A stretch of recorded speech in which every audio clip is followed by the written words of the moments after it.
We are here with Isais de la Cruz of De La Cruz Denim. How are you doing today? Doing pretty good. Yourself? Awesome. Perfect. Thank you for Awesome. coming on to the program. I'm very course, grateful. yeah. I'm very excited about this conversation. Yes. Love it. I love the content that you've been putting out recently. I appreciate that. We've been trying. We've been slacking, but hey, this All is good. start of a new era right here. Yes, start sir. of a new era. So, where did you grow up? Santa Maria, California, born and raised. For sure.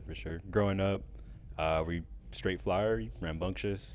I was a pretty good kid, if I'm being honest. I feel like I went to a private school majority of my life.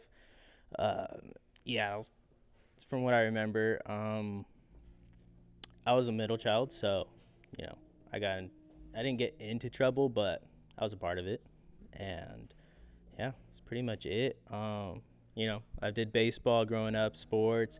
I was always into something, doing something during the summer, so I never really stopped. So yeah. For sure. So, growing up, obviously going through baseball, etc. I imagine it was, I don't want to say like a normal childhood, but you get to Orchid Academy, right? And you start playing basketball. Yeah. When does sewing start to come into that picture? Sewing. So let me go just a little before that. So it was COVID. No, it was right before COVID. I got into skating. And then, so after skating, I was like, I need new shoes. And then after that, I'm like, oh, these jeans are too tight. Let me wear some baggy jeans. And then, and then after that, you just go on from the top and then hair. And, you start getting into styling, all stuff like that. And then I discovered thrifting. And so I started thrifting. I started finding stuff like this. And then eventually my closet was too full. I believe it was my senior year at that point, and then I was, telling my friends, like, hey, what if I started selling my stuff? Would you guys buy it? They're like, yeah, I've been waiting for you to get rid of this jacket, do this, do that. I'm like, all right, cool. And so I started an account. I started reselling for about 6 months, and then, I was doing that. And then it was my 18th birthday. I asked for a sewing machine. I didn't think I was going to get it, but, I was like, they're like, oh, what do you want? I'm like, I don't know, chips, sewing machine, a couple bucks or whatever. And then they got it for me. And then it was my parents. They got it for me. So I started doing that. I think the first thing that I made was, what was it? It was a tote bag. I still make tote bags. I love them. I probably won't ever stop making tote bags. But I make tote bags. And the first tote bag took me 2.5 months. Yeah, 2.5 months to make. It was out of a pair of pants that I thrifted, $7, tore it apart, and then I took off the pockets, put them back on, and then I posted on my Instagram, on my reselling account, and people loved it. They're like, oh, I need one. I got like the most engagement I've ever gotten, and I was like, all right, cool. And then, so then I started sewing some more. That 2.5 months turned into 2 months of making my second tote bag. Then it became 1 month, and then now I could probably make, if I actually tried 4 tote bags in one day. So I've been seeing that you've been doing tote bag dailies. Yeah. So the tote bag that you're referencing, the crossbody bags, that was the start of De La Cruz Denim? I remember the crossbody bags. So there's a couple. I have start off with the first one I made. I made a normal tote bag, just like the 2-strap squared style look. And then I did do some crossbody bags. I think I made 8 of them, if I recall. And then after that, I started doing some handbags for women, but honestly, I still rock them because you could even extend it too, so it can become a crossbody bag. So if your girl's rocking it, you're like, oh yeah, let me extend this a little bit, throw it over my back. So yeah, that's what I got going on right now. Okay, for sure. So you're making upcycled garments, let's say. Yeah. At what point do you start making educational content in terms of teaching how to sew a bag or question. Daily bags, etc.? When did I start doing that? I want to say I started doing that.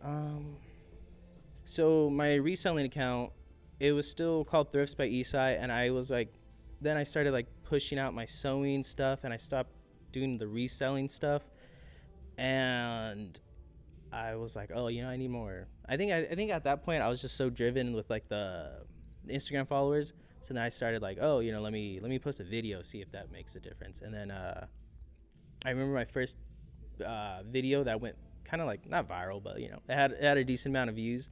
I think it was like 65,000 views on it on Instagram.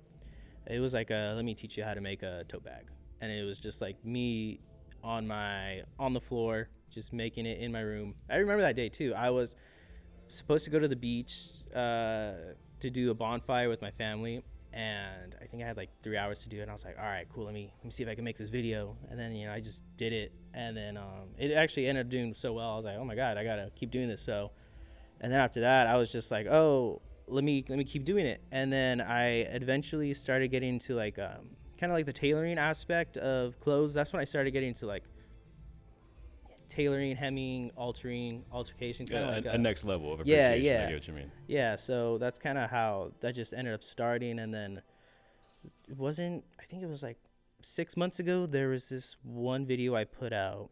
I think at this point I had like 1,200 followers. So, I gained a couple. And then I put out this one video. I believe it's still growing. I think it has 200,000 views on Instagram now, and I gained like over 3,000 followers off of it. So yeah, I really for sure. that. Yeah, that one just that took off. That one really took off. I forgot. Oh, that was let me teach you how to make a tote bag again. Yeah, so people love that one. For sure. I definitely like how you're making that tote bag your trademark. I don't see, especially in this area, a lot of people trying to make something that's individual to them, and then furthermore, that what you're producing isn't necessarily a brand. You know what I mean? It's a product. It's a line of quality that you will ensure every time. You know what I mean? That's kind of been lost through mass garment manufacturing. Yeah, I agree with that. So you're making this educational content. At what point do you build a connection with Thrifty Beaches? So the reason how I found out about Thrifty Beaches was I was working at Dutch Bros. One of my coworkers, they're like, oh, there's this dude doing a giveaway, a Detroit jacket. I was like, what, really?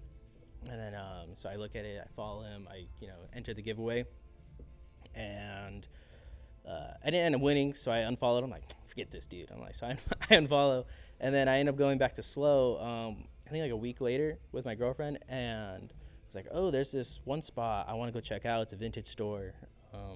So I go out and check it, and then I'm talking to Adam himself.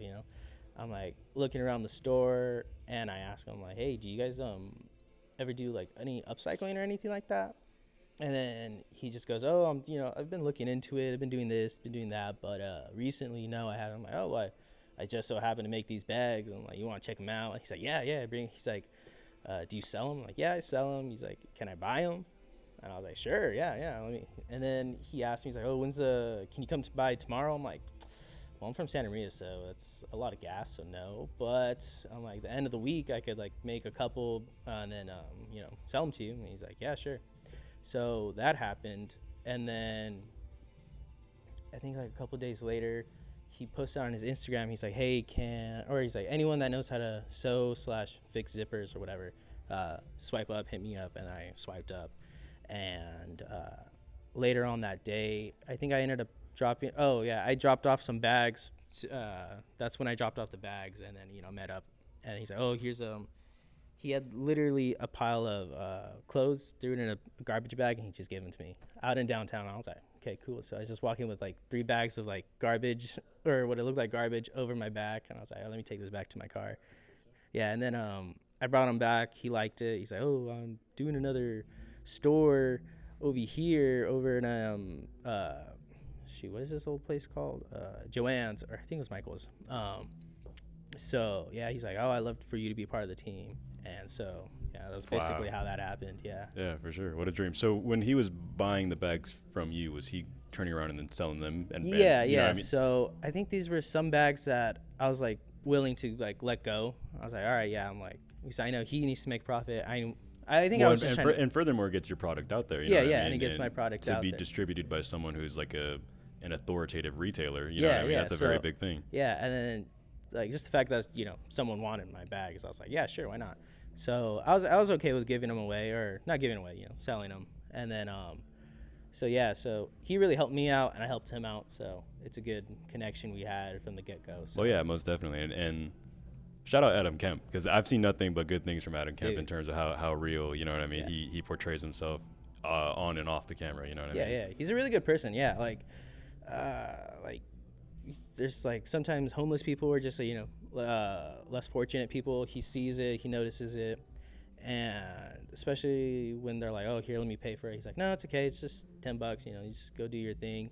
And then they're like, "Oh, no, no, no, take it. Like, I want you to have it." And then he refuses no matter what. So yeah, he's a good person all around. Yeah. For sure, for sure. So you start working here. I see that you made the Jerton.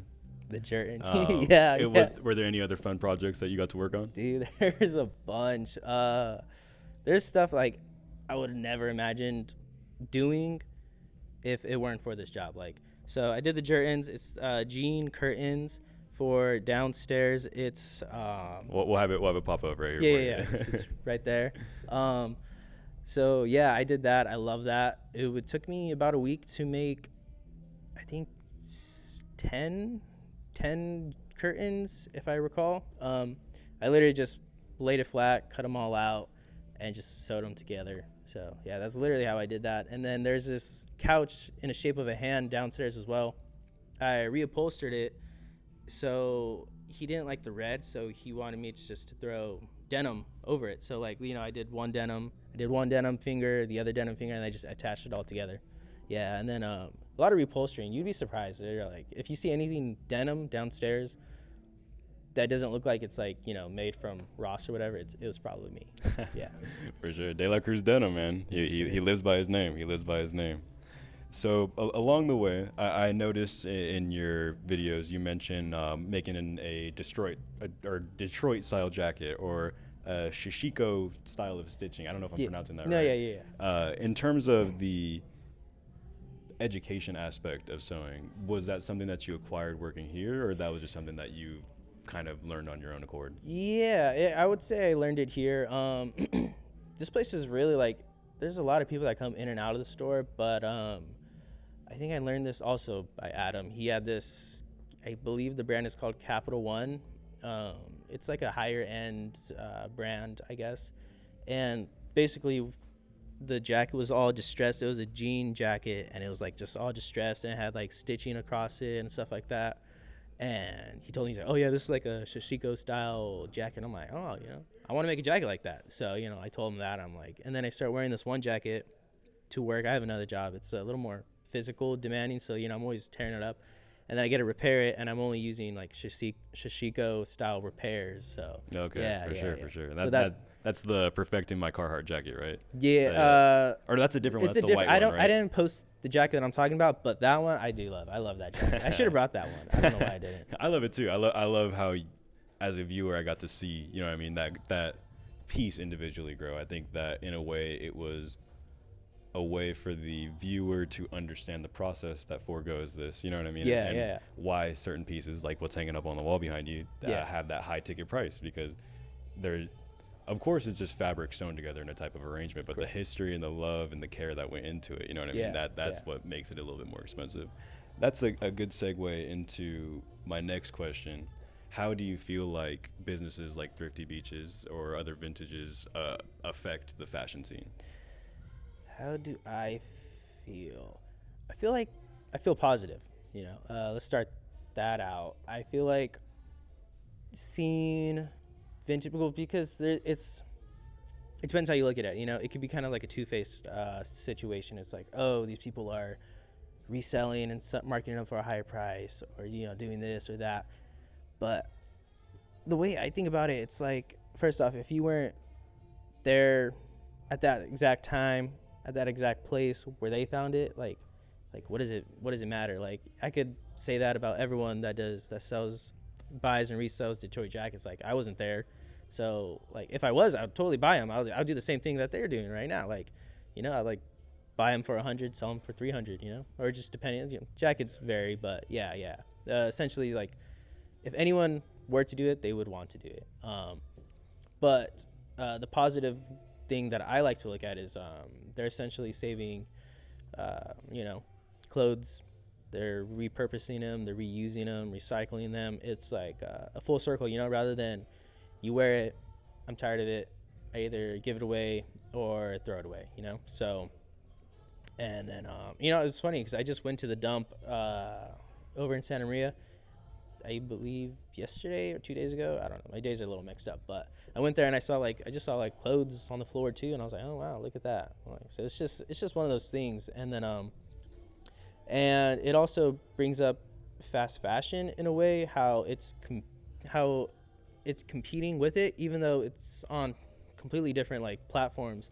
It's still a way to just compete with it, rebrand yourself, and you don't have to always wear the same thing that someone else is wearing. So that's another thing that I like about it, like that jacket, those two jackets right there.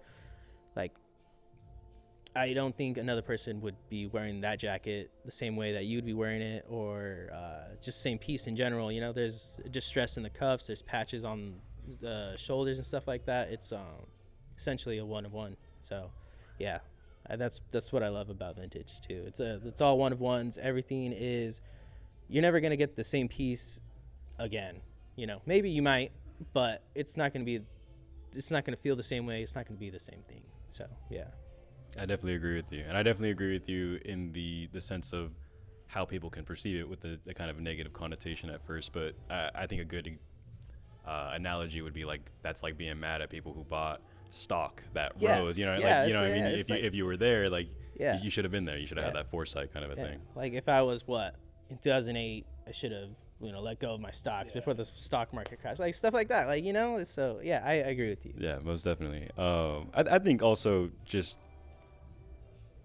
how you said it's a full circle. It's an amount of recycling, but it also renews. You're creating new jobs from this, if that makes sense, and new hope and new ways for people to not only to make an impact in the world. What happened? Yeah. Yeah. Let me see. No worries. I think you'd be fixing that.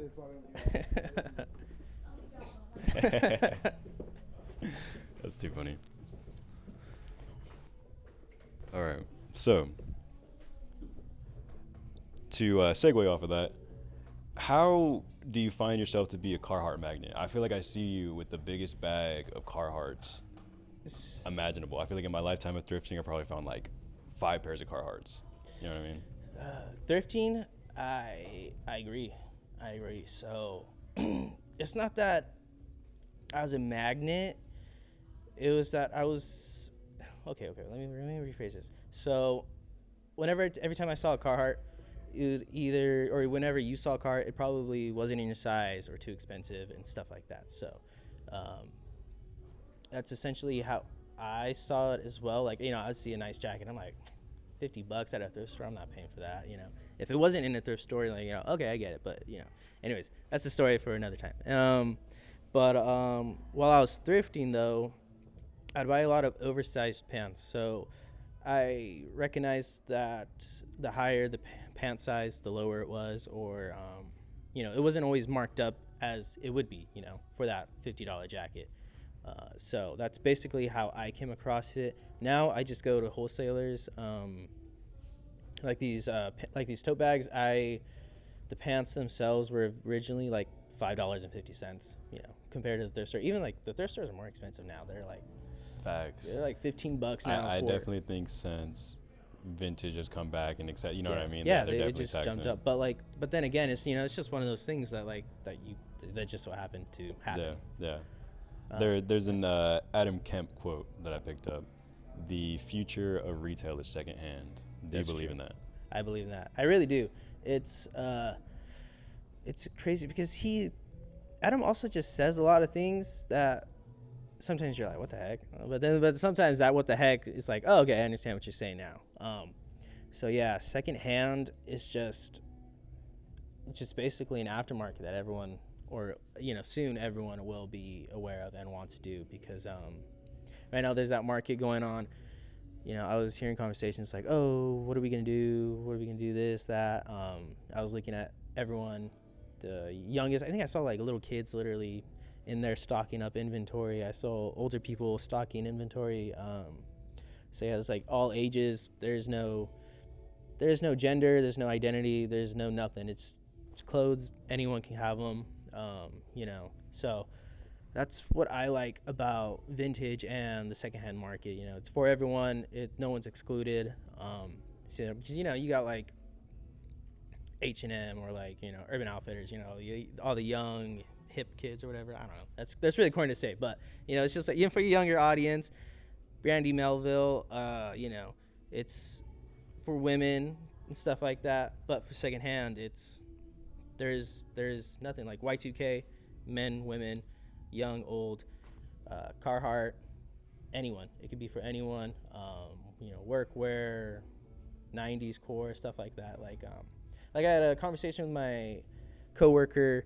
I had a conversation with my coworker from my other job. It's a lot of older people, dads, moms that I work with. And then, I was talking to him about fashion. And then he literally goes to me. He tells me, we're like working. He's like, I literally don't know a thing about fashion. He's like, what do I know about fashion? I literally wear the same T-shirt from back in the 90s. And I laughed. And then I look at him. I'm like, oh, this dude's serious. Like, that's what everyone's wearing right now is shirts from the 90s. And I was like, oh, my God. Like, he doesn't even know what he's doing. Like, he's into fashion without being into fashion. No, so for sure. So, yeah.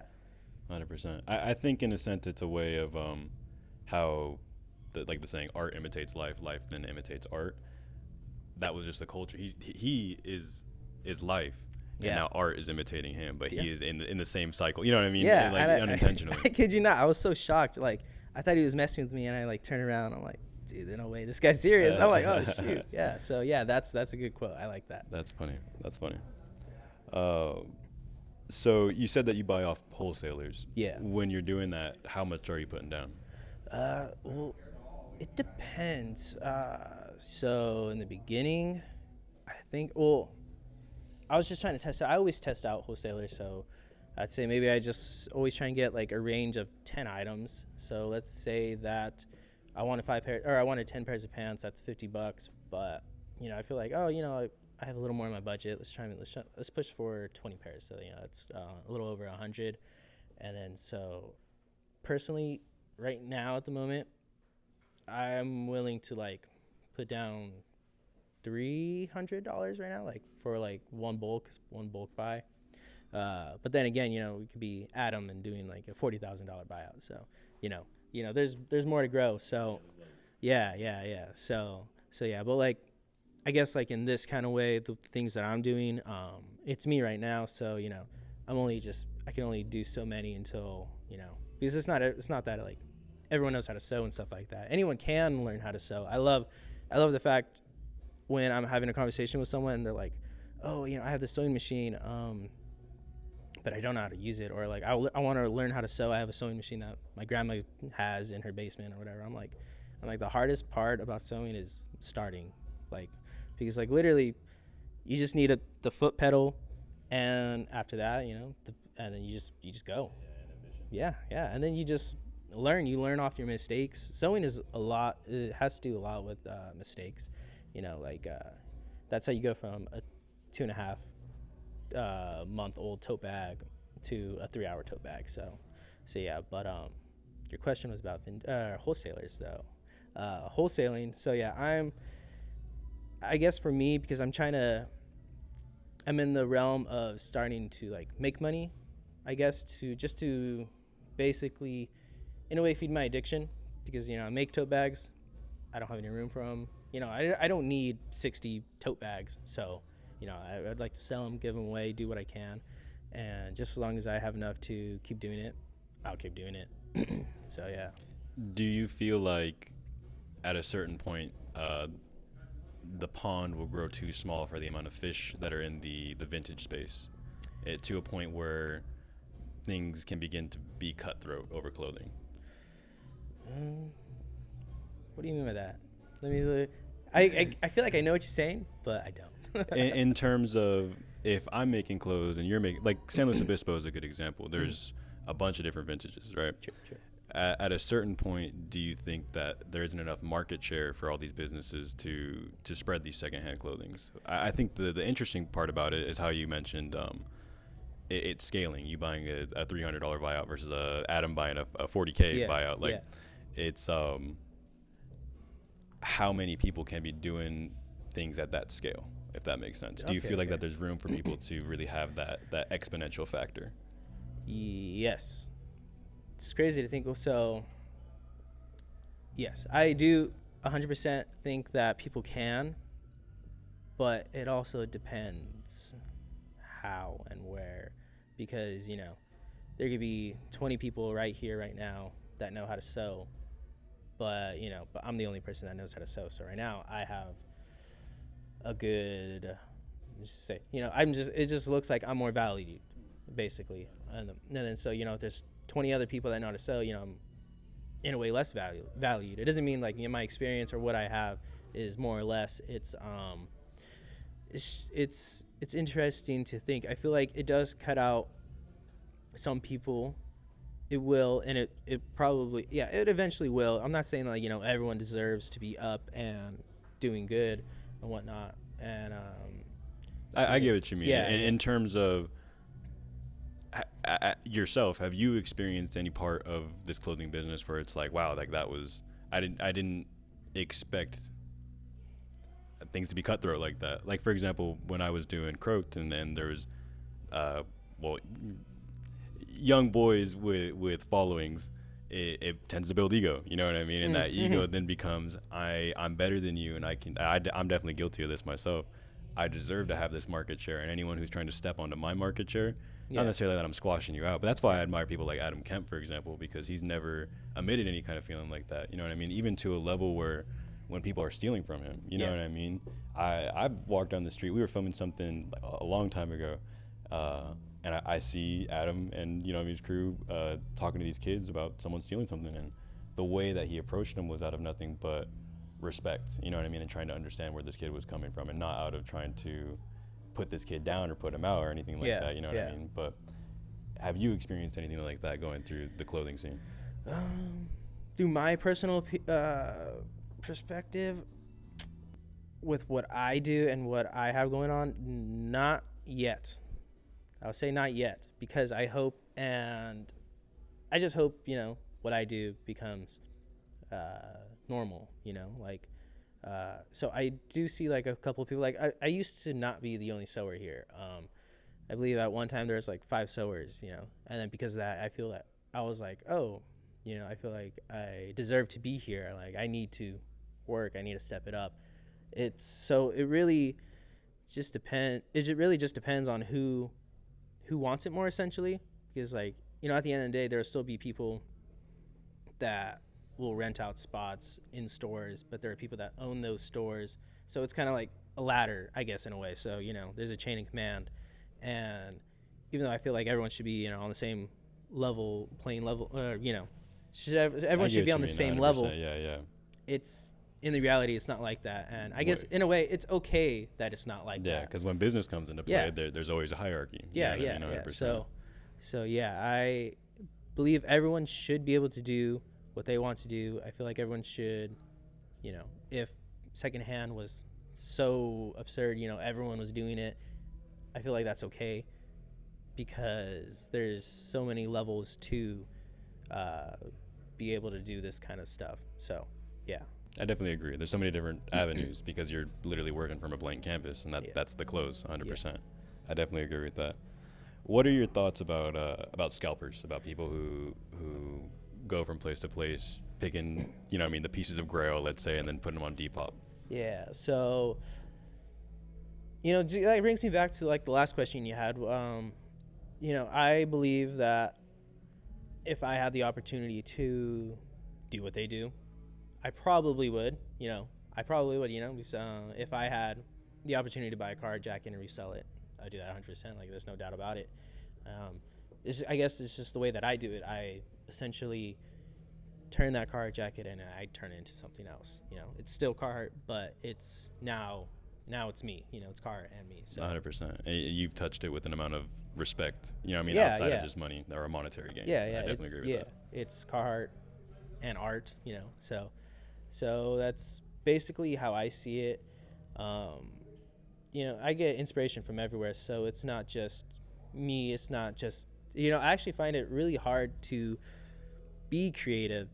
It's crazy, it's crazy to say that, but I get inspiration from literally everywhere. It's hard to point it down to one thing and say it's me. It's not. I'm Western. I'm really into Western wear, so I've been digging it. I've been wanting to do that. So right now that's kind of my slope.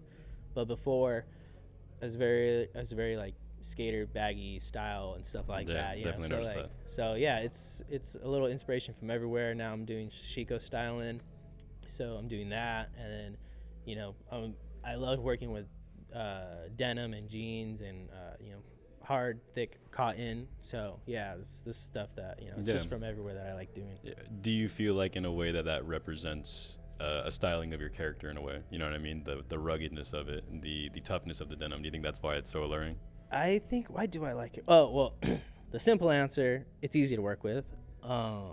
But in a way, I think it's just because, I think about cotton and I just think about the clothes and how firm and how strong and how long it'll last you. I think that's what I kind of look at and why I like it so much, is because this jacket behind me, even though it's distressed, even though it looks it doesn't look brand new, it'll still be there no matter what. It'll probably still be there even after me. So I think that's the reason why I like that material and that style, that fabric, that everything. So most definitely. So if you had to give someone who is starting from where you started as a reseller or someone who's learning to sew, what advice would you give them in terms of maybe thrift spots or etc.? Yeah.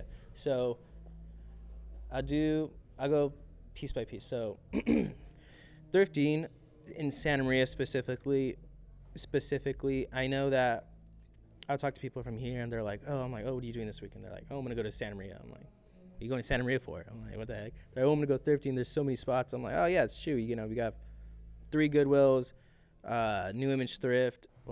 New Image Thrift, Central Coast something thrift. Yep. Yeah, and then Main Thrift. Main Street. Thrift. What is it, the Awesome Thrift by the China store? Yeah. Like there's so many spots. Like that's more than 5 places in here. There's a lot of vintage, but if you just want to actually thrift, it's very. Yeah, it's like the bins and the Goodwill, pretty much. It's not the same, Yeah. So yeah, I agree. Yeah. But yeah, I would say. Let's see, what did I do? When I was reselling, I went there every morning. I worked a 6 to 10 a.m. shift, and then as soon as I got out, I went thrifting. I went all the way up to Orchid, and I just went back down because I live, on the northern side of Santa Maria. So I started down on Orchid and then just go back up, and I just hit every thrift. Regardless, it's funny. I would be okay with hitting every single store and not buying anything. I'd be okay with that because I would rather spend my money on something good rather than being okay with this shirt or whatever. Like if I don't like this shirt, I won't get it. And then on a reselling aspect, if I didn't like it, I'm like, other people might like it, but it's kind of like the art. You want people to see how you feel, how you think. You're like, oh, when someone bought this shirt, it's it's kind of like that, how I think about it. But yeah, and then just in general with my sewing and reselling, I would say to just keep going. Even if you don't see progress or growth or the money or just whatever it is you're doing it for, if you don't see it, it's okay to not see it. Because I think I was at like, it doesn't even matter how many followers. Like I think there's just like even milestones, even in your personal life, it's okay. Like if you really like it and you enjoy doing it, just keep doing it. Like it doesn't matter if it's for the camera, for anything. Like it's something to do. I think it just started as a hobby for me, so I personally just enjoyed it. There's a lot of things that I got into. I got into skating, and then I got into filming. So like something like this, I love the fact that you just have a camera out. Like I wish I could do that. which in a sense I kind of do, but like, like activity wise, filming, I love that. So regardless of how long it takes, as long as you like it as a hobby, just keep doing it. So Most definitely, yeah. Ambition is the best thing for fruition. Yeah, you got a bunch of good quotes. To build on that though, I think that you can do anything that you like. I want to see this expand so heavily. I think there's so much. This is just the beginning, not only for your story, but Thrifty Beaches as a whole. And I think it's such a beautiful thing for someone from our city to be attached to that. You know what I mean? Yeah, Something that yeah. can be so exponentially successful, because I think in a lot of ways, the city's infrastructure isn't built for that. You know what I mean? Yeah, It yeah. isn't built for people. I don't want to say like you and me, you know what I Yeah. mean? But there's a reason why Yeah. there's not a lot of. Yeah, like we don't always get the opportunity or 100%, something. Yeah, 100%. yeah, I totally agree. It's funny. I was just thinking about this the other day. I was like, oh, I'm just so grateful that I got given the opportunity, that I took the opportunity, and that I am doing my opportunity. That because it's not every day you, as a young man or as a young person, you are slowly seeing a business scale. Like if, I don't know, let's say someone was working at Apple like way back when it started, like that person was probably like, oh my God, this person is creating an electronic device and it's slowly growing, and he's like, I see potential in this. He's like, this is so cool, So to be able to experience something in a way like that, being able to experience such growth so quickly too. Like this is probably the quickest vintage store that has ever grown. Like Adam has talked to so many people, and they always say the same thing, like, oh my God, like you grew your business so quick, because it's so easy to stay in one spot and be comfortable. Like there's nothing wrong with small businesses, and if you want to say a small business, that's cool, I'm totally okay with that. But if you do want to grow, and then it's always important to think you can go bigger. There's always more. Like right now I'm at 4,000 followers. I would never think that I was at 4,000 followers. And then but I know that there's more. I could keep going. There's just so much doing that, like it's an endless possibility to do. Yeah. I definitely think, just to iterate for people who don't know, we're currently in Thrifty Beaches. This is the third biggest retail space on Higuera Street in downtown San Luis Obispo. A very nice area. I think it's undermined in terms of how big this is. You know what I mean? And how, like you said, how it just popped up. Like I feel like I didn't know about it, and then I knew about it. And once I knew about it, in my mind it made sense, and I'm sure in everyone else's mind it makes sense. But it's clear that it's here to stay. You know what I mean? That there is true validity in the idea of a future secondhand retail, because I think that was definitely here beforehand, but no one is doing it like Thrifty Beaches. I don't necessarily know the story behind Jeff's, but I feel like Jeff's is kind of in a similar lane where it's like it's akin to that. You know what I mean? So to see beyond that, there's just one entity doing this. Like I don't feel like that there can be a big entity like this without there being a supporting community with that. Yeah. You know what I mean? I think that like you said, it's such a beautiful thing that you get to witness that firsthand. Yeah, 100%. It's super crazy to, like, it really is crazy to experience. Like, if you're just chilling, relaxing, and you just genuinely think about like what's happening, like it's a big shock in general. And then the fact that I'm the tailor, the sewer, the person that repairs and fixes stuff, and then is also given projects like curtains, upcycled pants, and rework jackets. Like a lot of the jackets that Adam wears in his videos and stuff like that is me. Yeah, that Porsche jacket I saw, that's a dope ass jacket. Yeah, I think he has 3 Porsche jackets now that I've worked on, and people are always asking too, like, they're like, oh, such a sick jacket. And the thing is, he always ats me or tags me in it too. He was like, oh, Cruz Denim, you gotta hit him up. Hey, there you go. So yeah, and then it's just grateful that I get to be part of this experience, and hopefully my goal is to learn and essentially do what he's doing, but with my business. Yeah, so, for sure. Yeah. Grow off of it. Yeah. I see you being just like you said, like a tailor. You know, that's a I don't want to say a business that's lost its pizzazz, but in the younger generation, no one's going to a tailor. Yeah, But yeah. there's genuine class to being like, this is this is for me. You know what I Yeah. mean? No one else can have this, and I talked to the person who, you know what I mean, situated Yeah, this yeah. or whatever. There's real value in that, and kind of how we're on that topic of secondhand being the future of retail. You know, where does that value come from? That's where the value comes from. You know what I Yeah. mean? The history behind it. You know what I mean? Yeah, yeah, and it also just builds a community too. Like, it creates customers, and then those customers. Okay, so basically, how it goes is from, let's just say, my mom. She wants to get rid of this stuff, but she doesn't want to go to Goodwill for some reason. She's like, oh yeah, I want some money for it. She drops her clothes off to Thrifty Beaches, and they look at it like, oh yeah, it's worth $20. And so okay, I get to take $20. So those clothes still live on, becoming something else, and it essentially still continues and thrives and just does what it's meant to be done. It does what it's meant to do. So that's what I love about it too.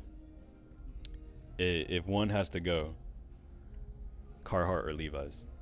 It's funny. I'm glad. It's funny that you didn't say Dickies or something else, because I love Levi's. I tailor. I was like, come on, you're day like Cruz Denim. We can't Cruz talk Denim, about no yeah. pants. I love them both. Gosh, dang, it just had to be those two. I would say Carhartt. I like Levi's a lot. Yeah, this is a big shocker. I feel like, I don't know. Yeah. I would go Carhartt only because Levi's is older, and the pants are literally lifeless, I guess, because, or just so much life, it becomes just something else. Yeah, there's more history. America was built on Levi's. Yeah, America it was built literally on is. Levi's. Yeah, and there are pants that go for like thousands. Like, I'm not even kidding, like thousands. And they're I seen the dude who he found him in a mine. They had like the wax drippings on it. Wasn't it here? Oh yeah, he was here. That was crazy. I wasn't in the video, but I was in the background witnessing it. I'm putting those up right here. That's some crazy lineage right there. You know what I mean? That's super crazy it's lineage. actually like, and like the fact, like just like that, like I was talking about, like experience. I was so mind boggled at how I was being able to witness the oldest pants, like the oldest Levi's pants known to man right now. Like, I was like, oh my God, like I'm witnessing it with my eyes, like you see it on Instagram, you see it on this, you see it on that. But you were there. But I was there. I saw it. Like, I saw the wax. I wanted to touch it. And I was like, can I just touch it? But like, I was like, no, I can't. I genuinely can't. I'm not even gonna ask that. But I wanted to so bad, and just to like be able to tell people like, oh yeah, like I touched that. I touched those pants. So, yeah. But stuff like that is just so, I guess, amazing. Like even with like pants, especially back in like the 70s, that's when like a lot of people started to alter their own pants and basically put a little bit of their life into those pants, and then which now we wear to this day. So yeah, for sure. So, I definitely think that what's interesting about that is that ties into the counterculture movement of the 70s. You know what I mean? Mm-hmm. The idea of the peace jackets and everything like Yeah, that. Like, yeah.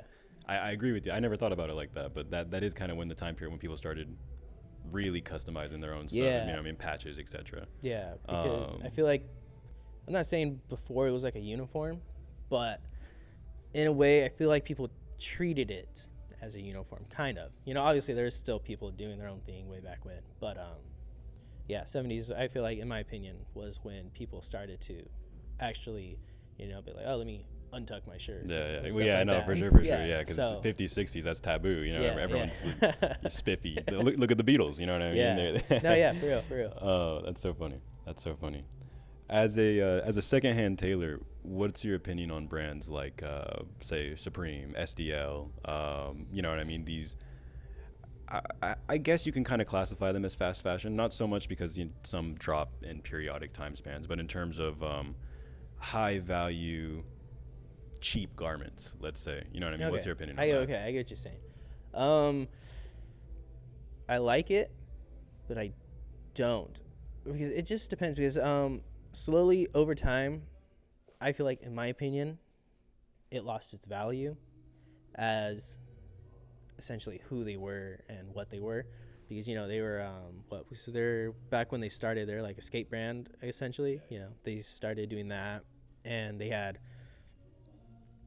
a core of like what they were, and I feel like now they are mimicking of what they were essentially. So like they're trying to so essentially they're still trying to pretend that they're this brand when they're not. You know, and it's okay that brands happen, because, you know, it's worth billions, you know, it's worth so much. Like it's bound to happen. You know, you have so many voices, so many people wanting this, wanting that. Like it's bound to happen. So I'm not blaming the brand itself. It's more of like you know, just the higher ups and like what people want, or what people want, that eventually changes the brand. So I hope that kind of answered your question in a way. So like brands like those, I love how they started, and I love what they stood for. You know, just I love the vintage aspect of it, about what it was essentially. So yeah, that's what I think about it. Yeah, for sure. I think that's I haven't thought about it like that, but I definitely agree with you in terms of an amount of identity being lost. Once you, if your appeal is that you're underground, once you go mainstream, you can no longer be underground. You can't be underground. You can't fake it. I totally agree with that. Yeah, 100%. That's very, very interesting, because, you know, I see 7th graders wearing SDL and this and that. Yeah, it's a one color print, and they're paying like $100 for it, or like Essentials, for example. You know what I mean? When they were Fear God, that was cool when they were first starting out. But I totally agree with that, because now I like see, on average, like once a week, you know, I see people wearing Essentials. I'm like, is that brand not like gate kept anymore? Like, not gate kept, but like, you know, is it not? It's normie. You know, everyone has it now. Yeah, you know? it's normie, so 100%. it's okay that everyone has it, but it's not what it is. You know? Working here, do you feel like that you've gained the insight of an insider on the clothing industry? Yes. Yeah. Oh, that's such a good. That was a good question. I like that one. You really do see. Well, it's funny because I'm not saying. Okay, let me see. Let me rephrase this. I'm really interested in what Adam is doing, so I am always not digging my nose in his business, but, you know, I'm curious. You know, I'm like, oh, Adam, how's that buyout? Oh, he's like, oh, this guy did this. He's connected with this dude, and he gets his stuff from over there. I'm like, oh, really? And he's like, yeah, it's so cool. I'm like, damn, that's crazy. And then so that kind of gives you an idea of what I do here, or what I try and see and what I want to do here. But yeah, I feel like working here, even if you weren't, you'd be like, oh, this guy just came in. Like, there's this one dude, Deftones, or have that band, Deftones? Yeah. I did see that. Yeah, it was the drummer, right? Yeah, the lead singer. Lead singer, okay. He literally comes into the store. I'm walking. I come out of the bathroom, and they're doing a video literally 20 feet away from me. Yeah, 20 feet away from me. I'm like, oh, look at that dude. I just passed by. I didn't know their band, or I didn't know Deftones. Like, obviously I searched them up after. I'm like, oh shoot. Oh, wow. And then and I told my brother that. I told my cousins that. They're like, what? Deftones, the lead singer? I'm like, you know them? I'm like, yeah. That's funny. So yeah, like I see a bunch of people, and I see a bunch of things that I would never be able to experience or do if I didn't work here, you know. And, you know, on a piece of paper, being a retailer, you know, I'm a retailer, where I was, and now I'm a tailor. But, you know, being a retailer on paper doesn't sound cool, but a retailer at Thrifty Beaches, yeah, it's you guys made it cool. Yeah, you guys made it cool. Made retailing 100%. Cool now. 100%. So yeah, I literally like, you get to see the inside of how a lot of things are done, I guess, because secondhand, when it comes to sourcing, is very hush hush. It's very gate kept. Like, if I asked, let's say Adam's doing a buyout, and this guy just has a crap ton of Carhartt, like over 40 pieces of Carhartt. Like, obviously he didn't go to the thrift store, get lucky. he didn't go to the bins get lucky. He went to someone, and that someone has something, and yeah. So, you know, if I asked that dude, I'm like, oh, where'd you get this car? He's like, oh, you know, I can't tell you that, man. I'm like, dude, because and then it cuts into his money, pie, yeah, 100%, and then for sure. It's That's kind of what I was meaning by the space beginning to be cutthroat. You know what I mean? Yeah, the yeah. idea of gatekeeping, the idea of, well, when it's big money like this, you know what I mean? Yeah. You can't give company secrets out. You know what I mean? yeah, yeah.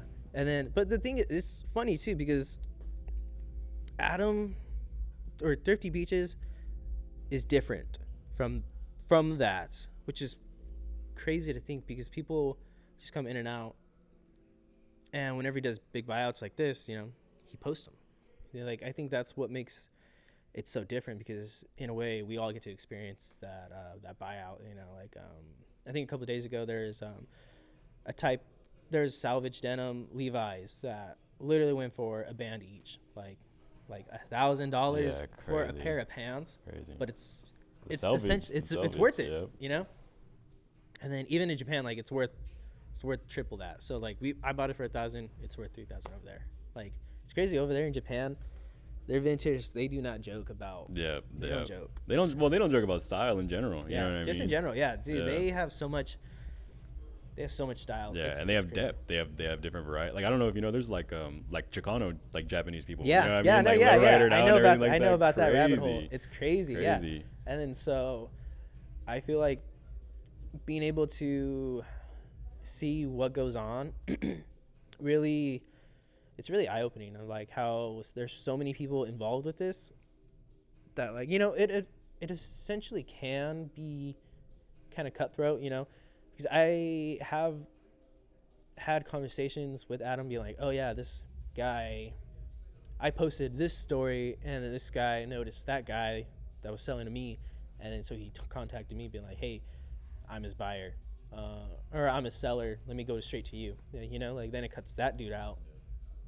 But yeah, that's essentially what happens. So like in a game of middleman, Yeah. you know what I mean? Yeah. Anywhere where cost can be cut, you know what I Yeah, mean? It'll so- happen for sure. yeah, it's risky to be a middleman too, but at the same time, we need a middleman to, you know, because he's essentially the bridge, and without the bridge, you know, we would never be able to see what's on the other side. So I think it's peculiar because that's where clothes then become art.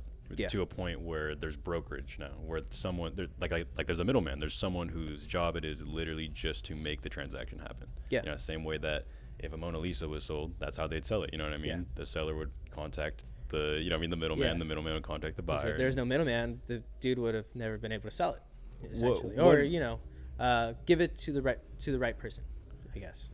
Do you feel like clothing is art? 100%. I think everything is art. I genuinely, gosh, that is a good question because I think about that literally, if not almost every day. I pass by a parking garage, you know, art. I pass by the pavement that the construction workers are doing. That's art. I genuinely think everything that I touch, eat, like just feel, hear, think is art, and it's something to, I guess, really just not even just, I guess, think about in a way, just because there's so much that goes into everything. Like right now, I think about a fork, you know, like to me, I pick it up, I just eat it. I just use it to eat it. But someone made that, someone forged it. You know, obviously now it's a lot different now. There's a lot of just rinse and repeat. So, you know, we got machines doing that. But there's so much small details in that fork, you know, like how it was made. Like regardless if it was made by a machine, it's still art. Someone thought about it. Someone made 100%. that machine to make that fork, you know. The expression of consciousness is what constitutes that art. I get what you mean. 100%.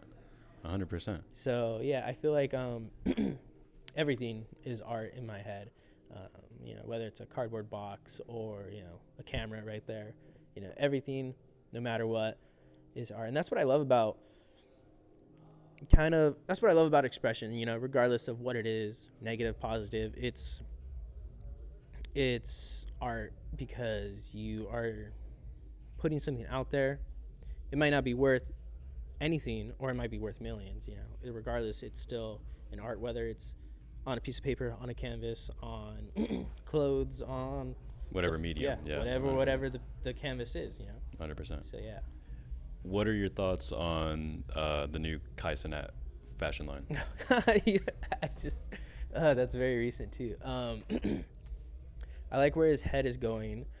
I think he just needs to take his time with it, in a way, because if he's rushing it, trying to make it seem like I don't know how to describe it. I mean, I don't watch him as much, but I follow up enough to understand like what's happening. And right now he will do a lot of trial and error before he says, I love this piece, Like, for example, that first tote bag that I made, looking back at it, it was trash. I want to text the person that bought it from me and be like, hey, so sorry that you bought this. Let me make you another one. I can do better. Like, I'm just like, it's just stuff like that. So I feel like he's in that very beginning. He's in that process. So do you feel like there's an amount of trolling to it though? I definitely don't think Kai Cenat's sitting in his room. So he's taking that idea to a manufacturer. Who even knows if he has that idea? Yeah. But then again, like he's always around the camera. So regardless of if he's actually thinking about something while he's jotting on that piece of paper, it's just the fact that he's going through that process, because there's a lot of people that just say, oh, I want this shirt brown with the boxy logo, or with the box t-shirt with the box logo, and boom, that's my idea. I'm a genius. He's actually making that shirt. He's with the ruler, oh, I want it 24 inches with 12 inches wide. He's actually going through that process. So it's a lot of respect. I have a lot of respect for him, the fact that he's actually doing that. So it's cool. It's something to see. I personally like it. I understand that people are blowing it out of proportion, I guess, to an extent, but I like those. That's what I like seeing. He's so mainstream that when he does something, I guess, I don't want to use the word niche because it's not. I get what you're saying, though. I get what you're saying. People are like, what is he doing? Yeah. Why is he doing that? Why is he looking like that? So I guess that's I like what he's doing. I like what he's doing. You rocking the accordion pants? The which one? The accordion pants. You know what I'm talking about? I'm gonna put a picture of it right here. Okay, the accordion pants. I'm not familiar with it. But with pants, there's so much style and so much way just to wear it. Like right now, I'll probably send you guys a picture of what pants I'm talking about. But I made these pants. The waistband is also on the bottom of the pants, and the back pocket is also on the bottom of the leg. So they're essentially like upside down pants, I guess. Like the waistband is literally on the bottom. I get what you mean. Yeah. We'll have a picture right there for visuals. Yeah. Oh yeah, I did see that photo. Yeah, like that looks weird in my opinion, but it's not my style. Like, I guess, but then again, like there's runway catwalks, stuff like that I would never put on, that I would call terrible. I'm like, I just couldn't imagine someone actually wearing it. Yeah, I couldn't imagine someone like being like, oh, this fits hard. Yeah, I kind of think that's maybe where he's, in my opinion, coming from. Where there's respect to the culture, because I think his character is very cemented in this someone who knows how to dress well, or you know what I mean, XYZ. But the provocative nature of it, I definitely think that there's an amount of like he had another one where it was a dude wearing a suit, but the suit was backwards. I don't know if you've seen that one. No, but well, it was weird though, because the suit was like twisted, like the way that it was sewn. Okay. It was interesting, but in a way, I definitely think that maybe that's the avenue that he's taken in terms of profiting off the controversy of it, as opposed to the actual idea of like, this is a fire piece of clothes that I could see myself wearing. Okay, I get what you're saying. Yeah, I agree with that. I see what you're saying. Yeah, like but people like that kind of fashion, like just like how I like like big red boots. Yeah. Big red boots, for example. Yeah. Like even though I would never wear it, I'm sure people would still like it. They would have fun with it. He had big red boots. Yeah. Like I would, if I saw someone wearing it, I'm like, oh yeah, that's sick as hell. Look at that. Look at how he's wearing. But like me personally, I wouldn't wear it just because like I'm not fond of it, I guess. I You know, get it's what you just mean. it's not my slope, you know. Yeah, Like 100%. I'm into you know, like right now we're into fashion. I like doing the stuff that I like to do, but it also I like that other people are into different things than me, because it's then again inspiration to me, I guess, because that's how I come up with my clothing, that's how I come up with my stuff, that's how I come up with my ideas, and that's how I'm able to put it down and jot it and that's how I'm able to make stuff out of it. So you know, if everyone was the same, there's a quote, I'm sure you might know it. If everybody was the same or something, everything would be boring, I guess. Yeah. But yeah. So everyone's idea of fashion is different, but that's what I like about fashion, is that it's always different. Yeah, for sure, for sure. The way we're comparing it to art, there's different genres, you know what I mean? And Yeah. different things met. Like, not everyone's going to appreciate the banana taped on the wall. You know what I mean? Yeah. For sure. Throughout your clothing journey, has there been a point where you really put it on the line for clothing, in terms of monetarily, you know what I mean, on a physical commitment? I guess I wouldn't say no, but I guess being able, I get what you're saying, and I would say no personally, but putting it on the line wise, I guess it's more about the insecurities of what I would think about what other people are thinking about me. Like if I'm like, all right, I want to post this, but you know, I'm scared too, because what if, you know, the people just don't like it, you know? But kind of like with those pants that I'm talking about, like I want to make those. I want to make as many as I can and sell them just so that other people can have them. But I know that even that's me pushing it out of my comfort zone, so that you know, it's just me pushing, you know, going out of my comfort zone. Like it's weird, but I like it though. Like it's just my type of weird that I like. You know, other people can say that's weird. I don't like it, but you know, it's just one of those things that draws me in, I guess. So putting it on the line, for me, I guess it's just really making a post about something that's new to me. Yeah, I guess. I get what you mean. Well, because your image is on the line. Let's yeah, say, yeah, my you know what I image is mean? on the line. Like it's 100%. always something like making a bag or something, like making a new bag, but it doesn't do well or whatever, or making a custom piece that I want to sell for, but it doesn't sell at that price point, or you know, or people just don't like it, you know. Like right now, I was telling my dad, I was like, oh yeah, this jacket that I'm wearing right now, it's worth $150, and he's like, I wouldn't buy it for $150. And I was like, oh, I know you wouldn't, but there are people that are willing to pay for that. He's like, okay. Like he didn't say. Well, and even in that regard, his perception is now altering your reality, because you know how he's thinking, and so how many other people in the world think like, you know, I get what you mean by your reputation is on the line. You know what I mean? In terms of how you expunge yourself to the world. I think it's a beautiful thing. I think the risks you've taken have obviously paid off. You know what I mean? I definitely could see how this would be someone's dream. You know what I mean? To come out here and work on this stuff, and it's such a I go back to the same word, but it's such a beautiful story. You know what I mean? To see someone from, you know what I mean, a different area coming into an avenue and being shown love and prospering in it. You know what I mean? Prospering in it.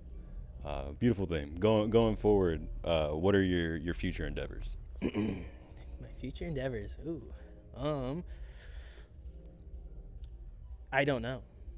That's the real question. Like right now I'm at a point where I could turn my name into a brand, which I have been thinking about. I think I do want to do that, but I just don't want to be some other brand, I guess, in a way, because there are a lot of people that make brands that don't push through, that don't do this, that don't do that. You know, there's a lot of do's and don'ts, but there's a lot of things that I can do. You know, I can I can either make a brand and push through with that, or I can become a collaborator. That's another thing I've been wanting to do. I want to collaborate with big name brands like Carhartt, Levi's. I want that. Levi's X Dela Cruz. You know, Yeah, Carhartt yeah, X that'd be Dela dope, Cruz, that'd you be know? dope. Like that's such a fantasy that I want to do. Or the De La Cruz cut, you know yeah, what I mean? yeah, you know, for sure, yeah, for yeah, sure. like Dela Cruz cut, you know, Yeah, and it's Carhartt, but it has my style on there, you know. So that's something that I also look into, but because of that, But if I went down that route, I would either be just working with them, or I could be kind of like be like a freelance, I guess, like that. Like, oh, I want to work with this people. I want to work with these people, and then after that, I want to do this, and then after that, I want to work with them. So, yeah, this is right now. I don't know what I want to do, but I want to keep doing whatever it is I'm doing. For sure. So, yeah, that's one thing that I like about my job. It's so open ended. Like right now we're in San Luis Obispo, home of Cal Poly, and I don't discourage people going to college, but I question people going to college. You know, I'm like, oh, what are you going to school for? Like, oh, I'm going to communications. I'm like, you got a job lined up or something in communications? Like, no, I'm probably gonna work with my dad. I'm like, why'd you go to college? Just work with your dad. I'm like, for sure. And, you know, it's stuff like that. You're not seeing how it scales. Like what you mean. Yeah, like, and there's so much things. You know, that's another part that I want to talk about. College. I went to college for a semester because I told my counselor teacher, I was like, or my counselor back in high school, I'm like, oh, I'm gonna take a gap year and then go to college. She goes, okay. And I look at her, I'm like, what do you mean, okay? She's like, and she gave me a statistic. She was like, oh, 90% of people that say that they're gonna take a gap year don't end up taking a gap year and don't go to school. I was like, all right, I'm gonna prove her wrong. So I go to school. I take that gap year. I go back to school. And then I was a coach for the baseball team, so I was at the school every now and then. And she's like, oh, how's college going? You going to college? I'm like, yeah, let me pull up my grades right now. And I prove her wrong. She's like, oh, I'm proud of you, Isai. I'm like, yeah. And the next semester I didn't go. I was like, I don't need college. Yeah. I've definitely done that. I think I probably dropped out of college like 2 or 3 times. Yeah, so like, yeah. And then there's nothing wrong with college. You know, people do need that degree. People do need to do that to get their stuff. But like I talked to a lot of my coworkers, because a lot of them are college students, and they're like, I'm like, oh, what do you like to do for fun? Like, oh, I used to act. I'm like, oh, do you love it? They're like, yeah. I'm like, why don't you keep doing it? I don't know. I'm just gonna go to college. I'm like, I guess. I'm like, but you don't need to go to college to be an actor. Like, there's people like, oh, what do you want to be? I want to be a designer. I'm like, oh, what are you going to college for? I'm like, college is cool. Like, they got over at Cal Poly, they have a lot of runways. They do fashion shows. They do a lot of art shows. But you don't need it, I guess. Like I was talking to Adam. He went to college. He did it for wrestling, essentially. And then he slowly got dragged into vintage, and, you know, he just prospered. I'm like, to be 100% honest with him, I'm like, did you need college to do this? He's like, no. He's like, without a doubt, no, I didn't. And then, so it's really eye-opening as to what someone can do if they put their minds to it, regardless of if it's, you know, something, you know, like, I get, like, we need people that go to college. We need people that, we need doctors, and I don't trust a doctor if they got their, you know, degree off of, like, some online school, or like, you know, if they say that they have a printed piece of paper out, I'm like, I don't know. So, you know, like, you know, that's stuff that I do think, but majority of people that are going to college, you know, I'm totally making this up, but it's not every day I ask someone, oh, what are you doing in college? You know, doctor, lawyer, school teacher, you know. Yeah. So it's not every day I'm encouraging or, you know, interacting with those people that are saying that. So, me personally, I'm not against school, but if you don't need it, don't go. Don't do it. Yeah, I definitely agree. If you're not going to be a doctor or a lawyer or go to a trade school or something like that, oftentimes there's really no point to it. Yeah. That's definitely something that I found out. Initially, when I was going to Hancock, my first term, I was going for, it was like multimedia, it was something with art, you know what I mean? I'm sitting in this art class, and I'm just like, the only class that I think was really useful to me was every class that wasn't anything to do with art, because everything that was going on in the art class was things that I was doing outside of it. I mean, Art 101 was cool because it taught me how to break down composition. You know, I mean, there are certain things you could, but in general, if you're already doing it, most likely you don't necessarily need, I mean, unless you're doing heart surgery or something like that, you might need to go to school for that one, you know what I mean? But if you're sewing patches onto something and you're making something golden and that's homey, you know, you don't always need an institution to back that up. Yeah, you know? like I remember when I was recording, I was skating, and then I was filming my whole team, and then I wanted to do a skate video, and I had everything planned out. I already knew how it went, and then or at least how everything went. I think one of my favorite skate videos was Godspeed, I think. Okay. Yeah, Devontae Jolie. I think when that's when I first came out, my homie told me, he was like, I watch it every morning. I'm ready to go skate right after, bro. I think I had it on a loop for like a fat minute because it's a genuinely good video. It's definitely good. It's inspiration. Good. It's art. For sure. And then so yeah, like I would like be on YouTube just searching up how to record, how to get the angles and stuff like that. And then because like, and they're like, oh, because like college can also teach you that, but so can YouTube. Yeah. You know? Like I tell everyone if they ask me a question, like, oh, how do you do this? I'm like, I don't know, YouTube it. Yeah, for real. And then they get mad at me for saying it, but I'm like, I'm genuinely serious. I'm like, just YouTube it. That's what I do. I'm like, if I don't know how to do it, just YouTube it. You could probably construct a house off of YouTube. Yeah, dude, you literally can. Like this, even off of Instagram Reels. I'm not even kidding. There are people making houses and just showing us what they do on Instagram Reels. They're like, this is day one of finishing my house.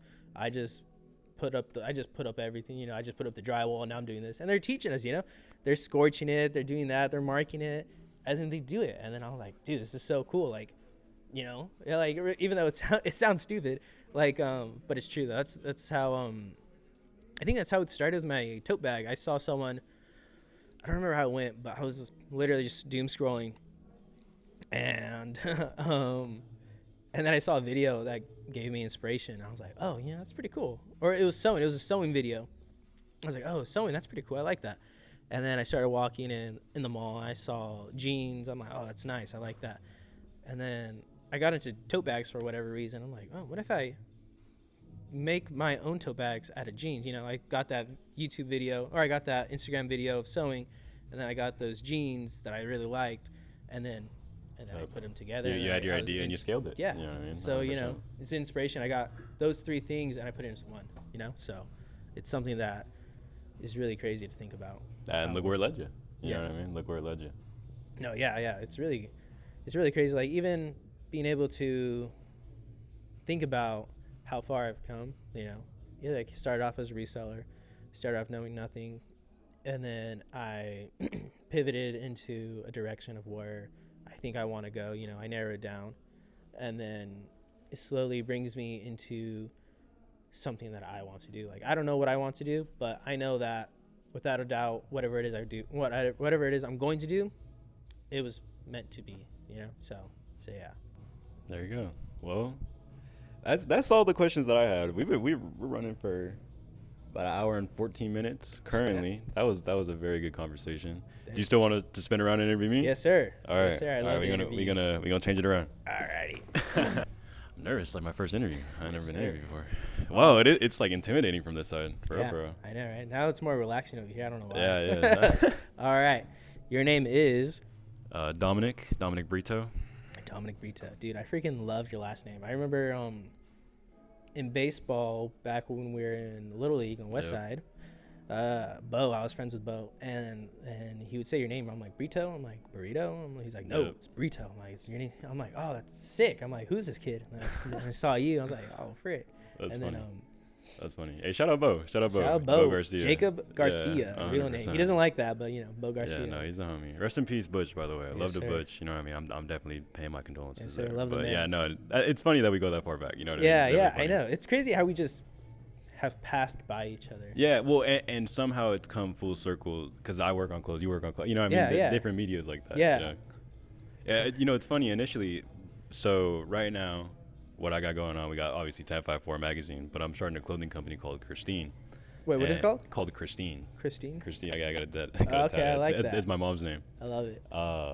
Anywho, before that, I was working on something called 4, which is kind of what grew into 1054 magazine. And initially, I was trying to recruit a good amount of like people to work on that, and you were. I swear to God, I have your name written on a list of people like I should hit this person up and inquire about like figuring this out. You know what I mean? That's So full crazy. circle. Yeah. Who would have known that it would have came to this? I know, right? And then, so after baseball, we passed by. We're both living our own lives. And then, a little bit before COVID, I started getting into skating. How long have you been into skating? Skating, I picked up in 8th grade, and I remember it was very spur of the moment. I don't necessarily know what drew me to it. I had a cousin. This is so weird, like to talk about myself like this. You know what I mean? My bad. Yeah, It sounds like a go fool, for it, like go for it. fucking. I had a cousin who was into skating, and I didn't really know him all that well, but I just thought he had like aura, like I don't know, something about him. Yeah, I was like, yeah. yo, this shit's tough. So, it's 8th grade, getting to skating, and my homies, shout out Adrian and Isaac. I feel bad. I don't know if that was his name. Maybe that wasn't his name. My Screw bad it. if that wasn't. All love to you. We were looking around near Robert Bruce Elementary School for skate spots, and we're walking through Atkinson Park, and there's just a bunch of skate ramps just in the alleyway. And I didn't know about this because I didn't really know like any of the happenings. Free Park had just got renovated. Free Park is the skate park over by Walmart. If you're not from Santa Maria, you don't know. If you know, you know.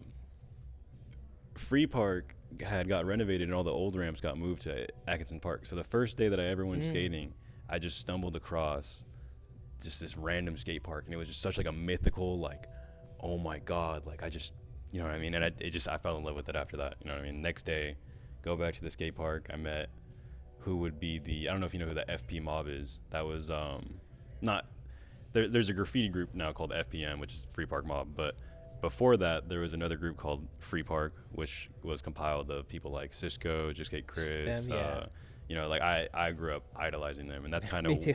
I was gonna say that's kind of where the whole basis of Croaked came from, was just that like, well, if they can do it, so can I. And there was definitely a factor of being afraid of like, my skating's not good enough to put on a video. But I think that definitely Croaked was something that benefited the community because it allowed for people who were of similar stature, where they weren't so good at skating, to still be able to prosper and perform, and you know what I mean, not be looked at like cornballs or whatever. There's definitely a lot of a hierarchy in skating. Yeah. But yeah, that's true. That's true. to answer the question, yeah, in 8th grade, that's when I started skating. All right, cool. I love that. Yeah, I think I got into skating kind of like that too. I went over to a friend's house, and then we're bored. We're like, you got these skateboards, let's use them. And he literally lived right next to a hill. So, we started off like kind of on the bottom, went down. Oh, that was quick. That's cool. Let's go a little higher. Go down, go a little higher. And then, then we went higher. Luckily, unfortunately, no one ate it. Yeah, no one got bodied. Yeah. Yeah. And then, and then so that was right after a school day in high school. I was a sophomore, either January or February. And then, then we're like, oh, you know what? Let's go skating this weekend. You're like, oh, cool. And then so we slowly get into it, do this, do that. And now we're trying to ollie before the first person ollies, and then he sends me a video. I'm like, crap, whatever. And so it becomes a race. And I remember one time I'm like, oh, I just wish this doesn't end. I wish I could just keep skating. Like I didn't want to go to school. Obviously I still went to school. I was actually doing really good in my grades during that time. And then just so happened, COVID happened, and then we're like, oh, we're getting 2 weeks off. I'm like, no freaking way. Like, God literally said, all right, here's your 2 weeks. Go skating. And I'm like, shoot. And then, ended up being a year or two. So that's basically how that happened. And then, I got my brother into skating, Udi. Shout out him, by the way. I also played baseball with him. Yes, sir. Yeah. And then, so we went skating together. And then we met Omar's. There's 2 Omars. Then we met them, and then we met Isaiah, and then we just started texting each other on Snapchat. We're like, oh, you guys gonna go skating? We're gonna. All right, let's go. And so we all go, and then I think COVID is a kind of like a good and bad, you know. Yeah. But I feel like as a young person, you were able to identify, become a person who you were, you know. That's kind of where you started Croaked, you know. Was it during COVID? Okay, I see. Look at that, huh? Yeah, yeah. It was during COVID. That's when I really started to. That's when I met up with like the original group of people who I started Croaked with. Croaked was so. This is so funny. So I didn't really consider myself much of a creative person up until Croaked started, and there was a point where I was trying different avenues. I was streaming for a little, playing video games or whatever, and I remember just sitting down and just being like so sad, just being like, bro, I'm never gonna do anything with my life. I can't do, you know, blah blah blah, this and that. And there was a point where I was dating a girl, and I was like, bro, but I'm like just boring. Like, I got like no like, there's like nothing lit about me. You know what I mean? Like, I can't think of one thing that swoons this girl towards me. You know, I'm average. So I tried to draw, and the first thing that I ever drew was, freehand. I used to trace when I was in like 5th grade. I traced like Pokemon out, but It was funny, me too. I used to trace Pokemon too. But yes, that's continue. so funny. Continue. Hey, it's easy, loops. You know what I mean? Like great minds think alike, huh? Yeah. But Yes, sir. so the first thing I drew was Rocco's Modern Life, and it was this picture of, maybe I'll put it up right here if I can find it. It was a picture of him holding up a phone like this. I don't have the original drawing. I think I threw away the notebook, but that was the first thing that I ever did, and I was like, oh, this isn't bad. And so from there, that's where I really started to believe in myself. You know what I mean? And so that also tied in at the same time when COVID was happening. So there was just a lot of free time. People were on their phone a bunch too. So that definitely, I think, helped spread that out a lot more with Croaked. And I think there were a lot of people like me who were not so great at skating, but still wanted to be able to enjoy other people. You know what I mean? They wanted to be a part of the community, and they, with skateboarding, especially around at that time, there was a big us versus them kind of thing, in the sense of like the Cisco group. If you weren't good at skating, there wasn't really a way for you to break into that group. Of course, like Cisco or whoever was a part of that, they might have their own feelings, but realistically, from my perspective, there was no way for me to mingle with people who I saw that had value. And so if I can't be around people that have value, how can I myself feel like I'm valuable, if that makes sense? And so that's when I started drawing and starting to figure out ways to incorporate skateboarding into different mediums. And that's where kind of the skate videos came from. It was definitely reminiscent of like Cisco's edits, or just iPhone clips. I really liked how the iPhone shot. It was very colorful, a lot of saturation. Yeah. And that's where I started to expand my music taste. At that point in time, how do I word this without like, I don't know. I don't want to seem unprofessional, but at that point in time, I was definitely experimenting with different substances, and that was definitely at a point where it affected me in a way where I was more creative. Granted, you know what I mean, things play out how they play out or whatever, but that, I can't lie, like that's not an influence. Yeah, for like sure, I kid you not, like if I was in your shoes, you know, I would have dabbled in that. Like, yeah. Well, yeah. So you know, I don't care. It's an interview. It's on some DJ Vlad. So I'll tell the story. First time I ever really believed in myself, like truly knew that I was, and this sounds so arrogant to say, but I feel like if you're an entrepreneur, you have to believe this, destined for greatness. It was right after that depression, you know what I mean, debacle happened. My friends started dabbling with taking tabs, taking acid. And so, you know, monkey see, monkey do. And so eventually there was a point where I was like, well, I got nothing to lose. You know, I remember not telling my girlfriend. I don't think I did. Maybe I did.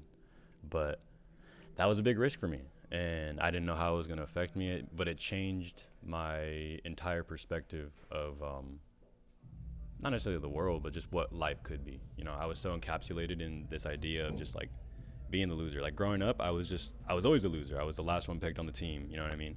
There are a lot of memories that I had in baseball, for example, where I definitely felt way lesser than other kids. You know what I mean? And at an age, granted, a lot of this stuff is probably internal. You know what I mean? And things that I point towards myself, like blah blah blah. Yeah. But I can't lie. Like there weren't certain environments that pushed me to felt not wanted. Anyways, what it all circles back to, in 2020, yes, I did start Croaked, and that was because of a result of me starting to believe in myself. Granted, the way that I started believing in myself, not everyone needs to go through that same path. I definitely do not, you know what I mean, promote that by any means. I don't see it as a mistake on my part. I don't regret it, but do you? You know what I mean? Do you? 100% do you? Yeah, I get that. Yeah. And then croaked. Oh gosh, it's I want to get to what I want to say, but in a little bit. So, your merch. Mm. What was one of your favorite pieces that you dropped? I remember Ooh, that's a good question. Yeah. I got the Devil in Disguise tattooed right here. That's the classic. I drew that. I love you, Mom. I got your name tattooed right here. I love you with everything. But I was mad at my mom, and I drew that on a plane ride back from Hawaii because we got into an argument, and it just turned out to be one of my favorite. That was at a time where I wasn't screen printing or anything like that, so it was on the inkjet transfers. So anyone who has a shirt, that shit's probably cooked. You know what I mean? Like that shit is, you know. But if you have it, let me know, and low key, I'll cop that off you because I'm gonna recycle that into something down the line. Let me know. Hit me up. Hit my line. Outside of that, the I Heart Croaked, that was a classic. I think I sold the most of that. I think that people it was just, you know what I mean? It went like hotcakes. I'm trying to think. There were a lot of like scrap things, but honestly, a lot of that stuff was really just like throwing something at the wall and seeing if it sticks. You know, Yeah. I was definitely a lot less developed in my, let's say, design etiquette. Uh-huh. So a lot of shit was just very like, I just look at them like, oh, Yeah. that's bad. But same kind of thing with like your first tote bags. Yeah, You know what yeah, I mean? yeah. Where it's like, but I grew. You know what I mean? Yeah, I remember. You're gonna love this story. I I remember you posted a little sneak peek about your drops and what's happening, and I'm like, oh shit, I freaking love that tote bag. I'm gonna grab that tote bag. The tote bag was of your croaked, the face, and it was the face of an atomic bomb. So like the crowd or the mushroom, and then on the top of it was. I'll put a picture Yeah, right here yeah. for reference. Yeah, And for I thought sure, it was for so sure. sick. I'm like, dude, this dude's a freaking genius. I appreciate that. Yeah, that honestly, I think that the line work on that was just, I didn't like the artwork. You did it? Looking Dude, back on it, I'm not the biggest fan. He did a really cool collab with Near Death, where because he draws a lot more realistic. If he has a picture, he'll show you. It's really dope. Which I liked a lot more, but I appreciate and I am blessed with your grace. Yeah, yeah. I'm grateful for that. And then I remember I picked it up from you, and then I think I got two. I think I got two bags. Wait, no, I got one. My brother, he got another tote bag. I remember that exact order, actually, and I remember being cheesed. I was like, no way they just bought this much product. I was like, yo, let's go. Yeah, and then I was so geeked. and then what happened? I remember you gave it to me, you handed it to me, and I look at it. I'm like, oh, look at that. And then I was like, wait a minute. And I smell it. I'm like, oh. No. It smells like weed. I was like, oh, yeah, shit. no, I've definitely got multiple complaints about that. Yeah, I was gonna tell you. I'm not gonna I run. think I did tell you. I don't remember if I told you that or not, but I was like, if you didn't tell me, you probably told someone else, and they told me because someone else told me that, Yeah. and I was like, you're lying. Someone said that, but nah, yeah, I was not wise about that yeah. shit. I mean, but at the same time, it's like we're young. Like, yeah. Like it's not like you're running some like big operational business where you for know, sure, you can for get sure. I need to have a blacklisted. professional face or anything Yeah. like that, 100%. But But I I definitely didn't want to get Yeah. my bad if you got in trouble because the product that you bought from me. Yeah. But it was smells funny like- though, because I was like, oh snap. I'm like, yeah, but I freaking loved that though. That's kind of why when I got told that, I was like, see, that's in a way that sounds cool. Like on paper, that sounds cool. Like, oh, like that means that in the shop, like they were like Yeah. cheaping up or whatever. But like when it's executed, then it's just like, oh, bro, you just look like Oh, yeah. childish, bro. Okay, yeah, like like it's just it don't look right. It a just don't look right. professionalism, I guess, yeah. But I guess starting out brands, that's kind of the point, is to not be professional. Yeah. Because if it was all professional, it wouldn't it wouldn't have personality, I guess. Because on Instagram you can see all these brands that pop up, they have 33,000 followers, all this and all that. It's all, but their page is all black and white. They're all just, they just have someone standing in there with a white background with nothing on it, like So, but Croak, me, we have personality yeah, to it. So it's something to really think about when when we do something like that. And then, but I remember I remember it was either, I don't think there were stories on Instagram yet, but I remember you posted saying like, oh, Croaked will no longer be available. You know, this is it. You know, sorry, I enjoyed this run. And then I was like, what? I was like, no way. Bro, that's so funny to hear, like, just like a third party perspective. Yeah, You know what I mean? It's just so funny. And then I forgot. I don't remember how this happened, but that's when I started getting into fashion, and I was like, I'm like, what if I text him? Like, what if I just like, hey, if you don't want Croaked, I'm like, can I have it? Like, That's crazy. I was gonna text you. Bro. I was like, dude, what if I just do this? I was still gonna have you, like, you know, just you were gonna have a say and stuff like that, and I was gonna be like, oh, You're a legend for Yeah, that. I have that warms my heart to hear. dude, That- yeah, 'cause I wanted Croak. I wanted see, it was like it was, I wouldn't say it was envy, but it was something that I wanted as well, that you gave me inspiration. You know, you gave me inspiration. I'm glad. Yeah. You Yeah. know, that it's always heartwarming to hear that. There've been a couple people that have told me that, and I would have never expected what I was doing to ever amount to anything. You know what I mean? But I'm glad that it did. And Yeah. and it obviously paid off. You know what I mean? Whatever it may have Gave been. me inspiration to do, you know, this essentially, you know. No, don't say that. I'm like, kidding. don't. I'm not even kidding. I remember I Don't was say that. because I think I was already running my Instagram page. Because do you remember what year you ended Croak? 23, 24, Okay, something yeah, like yeah. that. So I was already starting thrifting. So okay, so this makes sense. Yeah, I had my Instagram account already, Thrifts by Isais, and then I remember you were doing that, and I was like, oh, you know, I'm getting into clothing. I'm like, I think I might hit him up, but for some reason I don't remember why. I don't know. I think it was because I think it was just a choice I just decided to not do, but I wanted to. I wanted to be like, yo, let me cook some stuff up. I'm like, I'll get you right. I appreciate you heavily Yeah, for that. yeah. And in that alternate reality where you hit me up, I don't even know what I would have said. I'm gonna keep it a buck. Like, Crooked is my baby. You know what I mean? I don't think, maybe. You know what I mean? It No, depends. yeah, It depends on it's- how it would have played out. Yeah. I'm glad that you wouldn't have asked me when I was younger, because younger me, who was all full of himself and thought the world of himself, would have Yeah. probably said some dickhead shit. I'm not Yeah. gonna fret. So, but I'm very blessed and very grateful to hear that. And Yeah. furthermore, I'm blessed that I can have this perspective to be grateful about that, because I don't know. That means that you saw what I did with admiration. You know what I mean? And Yeah. and that's a very big thing. Croak to me was it was like my love letter to the world. You know, Yeah. and especially when I made the last video, My World, like, that was just for the culture. I didn't even know who was gonna watch it. You know, I didn't think people really cared about like what was still popping off. I had all this footage, and My World was something that I was gonna. It was either gonna fizzle out or, you know what I mean, etc. What was interesting about Croaked, and how do I word it?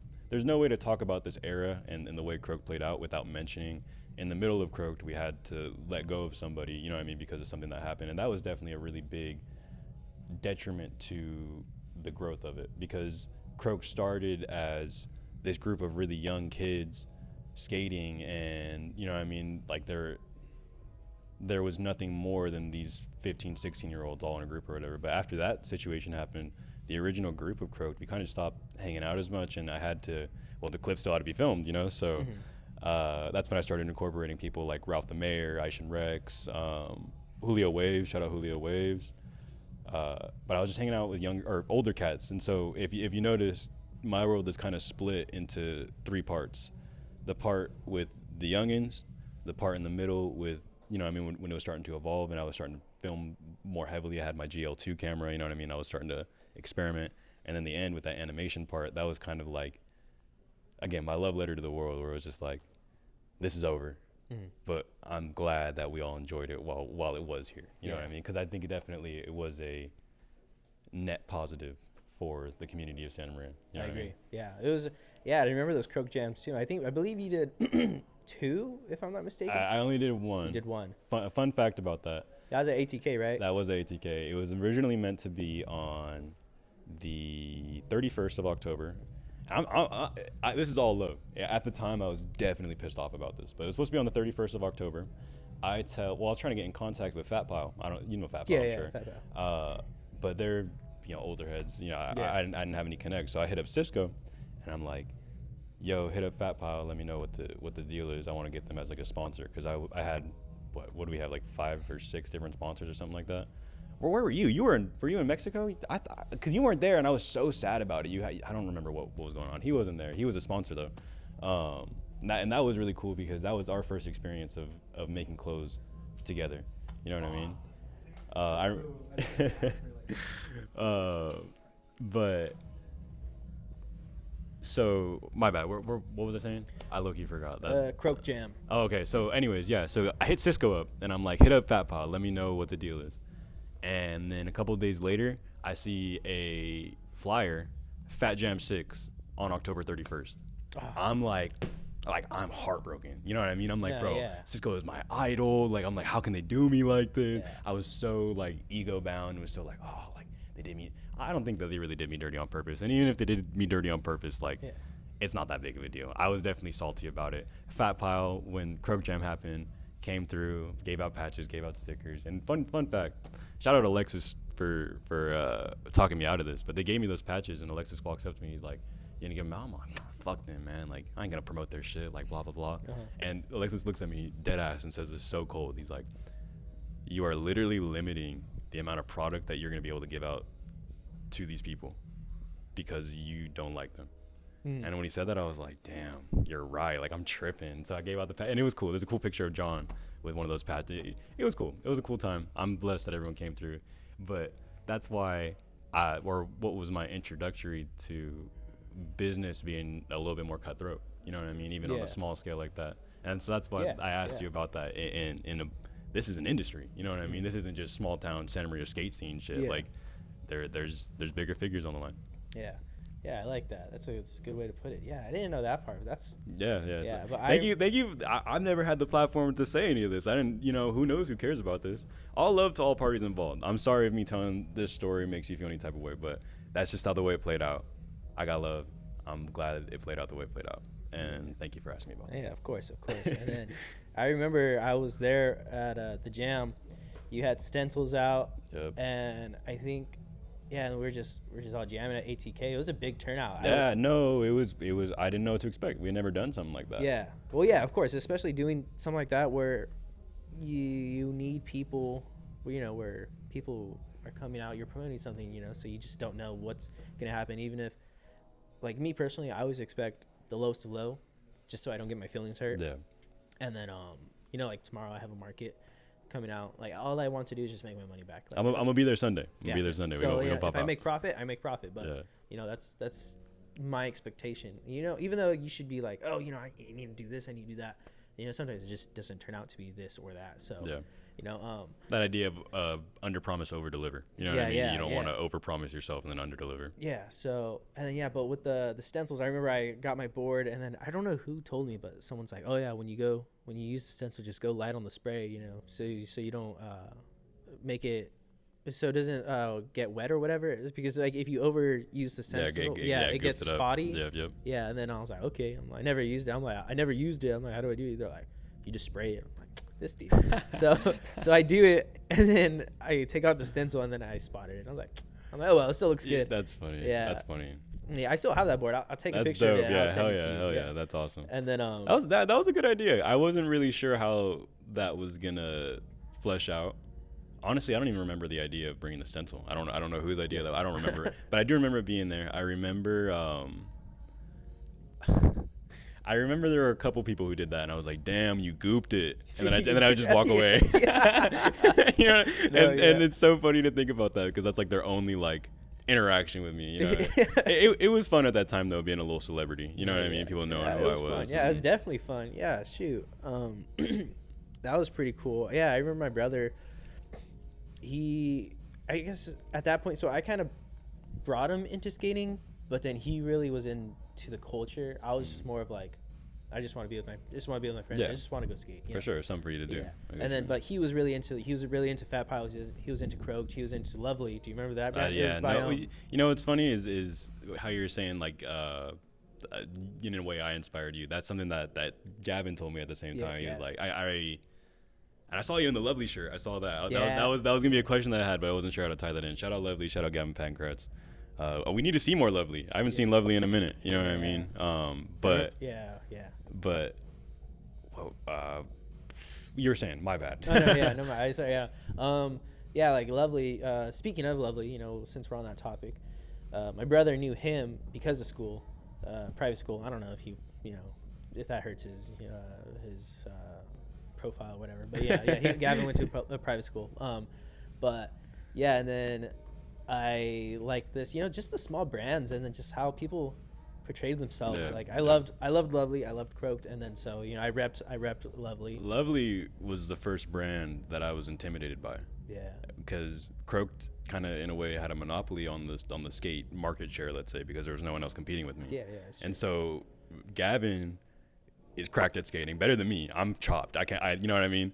Yeah. And furthermore, now he's delivering like screen prints. Like I'm still on vinyl at this point. I'm heat pressing. Fuck vinyl. This full screen print. I was like, Yeah. bro, like I'm chopped. Like I need to get on. And that's honestly what pushed me to start screen printing. So shout out Gavin for putting the fire under my ass. You know what I mean? To really get there. Yeah, I remember. I think I got a couple followers. I'm still growing my business, and then Gavin, he's like, "Oh, I think I swiped up on his story. I have some drafts in my phone. If I could find it, I'll send it to you so you could like show it up. But we had a Thrifts by Isais X Lovely collab. It was supposed to happen. Wow. But I couldn't find the pieces that I wanted to put on there. Bro. And then I still wasn't that good at sewing. I think I was still strictly sewing bags and stuff like that. So I didn't get into like the tailor-made style of like sewing and stuff like that still. But yeah, if I have some on my phone, I'd love to see you. that. We need to shine the Lovely signal. Gavin, we need you. You know what I mean? We Yeah. need this to come back. That's so clean. It was a really cool experience to like have, what people think in Santa Maria is like, oh, that's a crap town, it's a ghetto town. But like in reality, there's a lot of individuals that really make that city. I agree with you. There's a lot of hidden culture. And that's why I think it's important for this culture to kind of make its way over there, because this is the avenues that I see the youth expressing themselves towards, you know what I mean? And furthermore, the way I think about it, California is only getting more expensive. I mean, eventually maybe there's going to be a bubble where shit turns out, but there's no world where people like you and me are going to have avenues to buy houses or to, you know what I mean, have our 40 acres and a mule. But especially in a place like Santa Maria, you know what I mean? Yeah. But the more we incorporate ourselves into the community in the sense of the vintage store Stupid or Anti-Square, those places just by existing are giving hope to other people, you know what I mean? And they're giving inspiration, and furthermore the first time that I was around people who were doing real business, it changed my life. It opened my eyes, and it made me realize how small fry I was in this big pond of everything. I think I relate with you in terms of how it feels to work here. I work at a screen printing shop in Santa Maria, and just seeing how small vision scales, and to see someone do exactly what you want to do, but at a master class level, at such an intelligent and hyper-focused level, it changes your life. And so the more people that we have like that inside of Santa Maria, the more leaders will be born out of Santa Maria, because I think that leadership is something that is obtained via work. Not everyone has to be born a leader. I'm very modest. I don't talk to a lot of people, and so doing interviews, that was something that was hard for me at first, because I don't like talking to random people, you know what I mean? Especially for long periods of time, etc. But if I'm going to be a leader, how can I expect to hire people to want to do things like this if I can't even do it? You know what I mean? So it's all about adding value to yourself. I think that in a way in America, labor is going out of style, and it's all about automation, figuring out how I can make this as fast as I can, as cheap as I can, and with the least amount of work required. When realistically, all that is doing is just that's what fast fashion is. You know what I mean? That it's just promoting a culture of indulgence and not intention. You know what I mean? If you have intention towards something and what you put into it, it'll result in waves felt by the impact of what you do. So Croak Jam, for example, the intention with that was to break down the barrier between myself and the community. It was an intention to break the barrier between the upper echelon of skating and the lower echelon of skating. Anyone who was at that jam, they could do exactly what I was doing. You know what I mean? All they had to do is commit to it and figure out how to be artistic about it. then you get into the idea of, some people have the X factor and some people don't. And I consider the X factor like the exponentiality factor, where is what you're doing capable of blowing up? And when it's capable of blowing up, are you able to identify why that blew up? You know what I mean? Yeah. If you have fire and you don't know that you have fire, your whole house is going to burn down. But if you have fire and you know you have fire, then you're going to put that in the fireplace and it's going to kindle and it's going to actually be useful towards you. Yeah. So I don't even remember what the question was. I'm not going to lie. I kind of went on a tangent. But I love that rabbit hole, though. It was good. It's real. See, inspiration, it's just so crazy how it comes in so many different forms. Like, even what we do now, it reflects on what we did in the past, good and bad, So there's so many things that we can, I guess, look back on and be like, oh, regardless of, my first tote bag was crap, I'm thankful for it, Yeah. So it's stuff like that, which brings me on to the future things, present now, 10-5-4. Where did you come up with that? How, who, what, when, where, why, and how? So 10-5-4, initially Christine and 10-5-4 were one company, and that was going to be the 4 Corporation. And 4, I woke up at 4:44 a.m. one night, and I was like, 4. That's what it's going to be called, because I wanted something that was similar to golf. I liked how there weren't many letters, very easy to understand, kind of obscure, and I can work with it. You know what I mean? In terms of, I had ideas of doing like there were so many different like little euphemisms. Near death forever. You know what I mean? Forever, near death. That's like how you can collaborate and use 4 in such a foreign whip. You know what I mean? Yeah, Things like that. Like it was versatile. But I was doing catalogs, physical catalogs. I should have brought one. You would have fucked with it. But I was doing physical catalogs. And the first 2 that I did were just pictures of the items, you know what I mean? But then the third one that I did, I started writing articles. And I wanted to do interviews. And I was like, well, clothing companies don't really do interviews. So how can I make this make sense? Okay. So initially what I did is I was like, okay, well, I'm just not going to make clothes anymore. I don't want to do clothes. I'm over it. I don't know. I was lying to myself. I was capping. I'm in love with clothes. And so I was like, well, then I want to do a magazine. 10-5-4 comes from, that's my birthday, October 5th, 2004, which just so happens to be, 4. So kind of, you can draw the correlation, if you will. And I've done a few, 10-5-4 prints, but I didn't see, I guess, how that would make money, you know what I mean? But it wasn't complete for me. There was something missing from the picture. And so, I still had my sewing machine. I still had, everything that I needed to do to print, like, just wasted, so why not just make clothes? And so that's where Christine came from. 10-5-4 came from wanting to platform the community. I'm sure you remember with Croaked, but I was doing a conversation with, and so that's kind of, this is a conversation with, but evolved, and trying to platform people around here, but not in a way where it's like corny. Like I want it to be like, I get what you're saying. You just want it to represent what you represent. Yeah, 100%. I feel like a lot of other people, like if they were to interview you, for example, well, when did you start making jeans? Well, how do you sew jeans? How do you do this? I'm like, who gives a fuck about that? But when I'm asking you, what do you think about how does places like this impact this culture or this or that? Those are real thought-provoking ideas, you know what I mean? And furthermore, in the consumer's mind, now it establishes your character as someone who has opinions. It establishes my character as someone who understands those opinions, and you know what I mean? There's layers to it. There's layers to it. I get that. Yeah, I like that. Let's see. Do I have any more questions? Dang, I like where this is going. Let's see. So we covered Fat Pile. We covered Croaked. We covered this. Okay. Where do you think that this will be going? Or where do you hope for this to go? Because I know that you said you want to do both. That's a lot of work. Yeah, and definitely. But I appreciate it's more like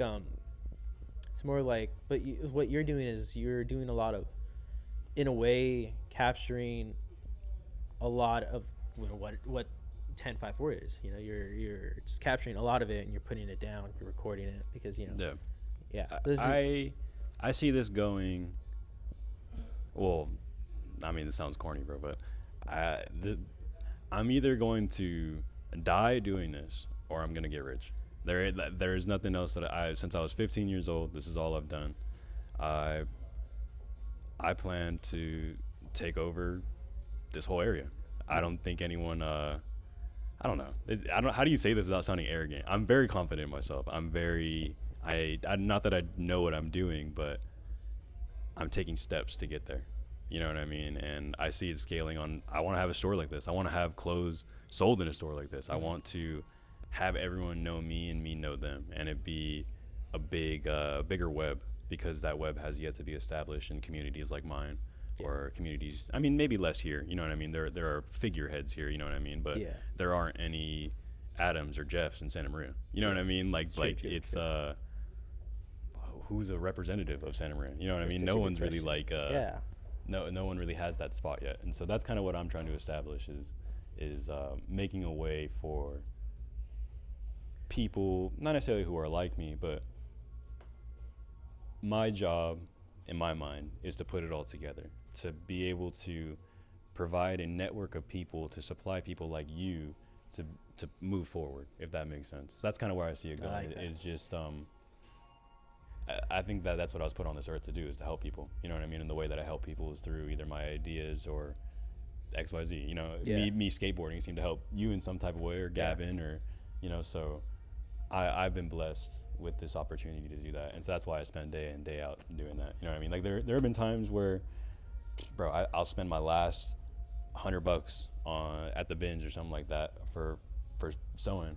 And it's Monday, I get paid on Friday, and I got 19 cents in my bank account. You know, I mean, scoops of peanut butter for dinner and shit like that. Like, there's a genuine love for this, to the point where I'm willing to, I guess, throw away like my life. You know what I mean? Whether it pans out or not. But dollar and a dream, same way that you're chasing it. You know what I mean? We're all living the same truth. If that makes sense. Yeah, I feel like risk is a big part of it. It's what separates. I feel like it's what separates everything, you know? Like, it's what you want. In order to achieve that, it's risk. Like, you have to keep going, and then, you know, you'll drop gas money to go to Santa Barbara, and then you'll drop, plane ticket to go elsewhere to interview someone else, just to make that connection. Like, you know, there's a lot of risk into doing whatever it is that you got to do, because, like, for me, I could buy a bunch of buyout, or I could go to wholesalers, and I could drop, $500, I think there's one wholesaler I literally dropped like $1,000, and I'm gonna get there soon.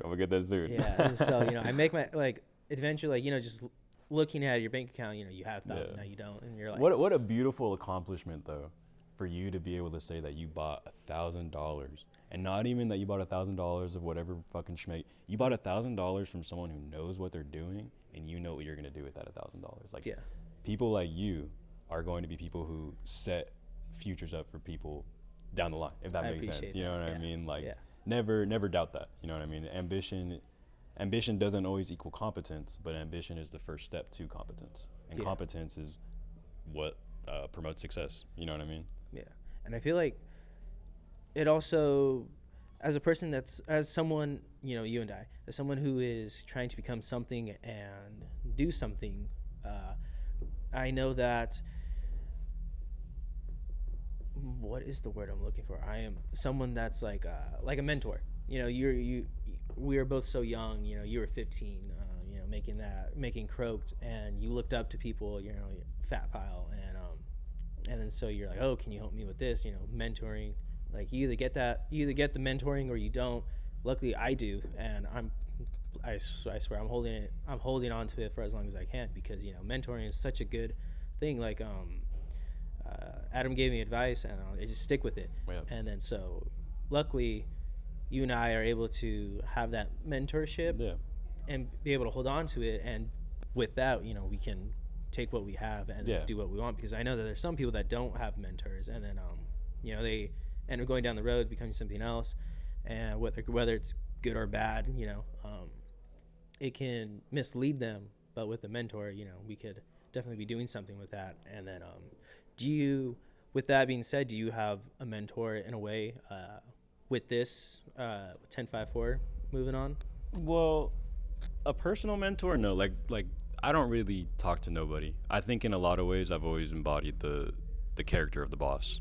So people, I don't know. Like it's weird to say it like that, but people listen to me. Like I, that's such like I don't know. I feel arrogant as fuck saying No, that shit. all But good, but, all but good. that's just kind of the way the dichotomy played out, and I think it's simply just because I always had either more ambition or I was just maybe I talked louder. You know what I The mean? confidence. Yeah, the confidence. But I think that I have a mentor now. Shout out John from Images Screen Printing. That's where I mean he's given me more game than anyone's given me in my life. He's given me more hope than a lot of people have given me in my life, and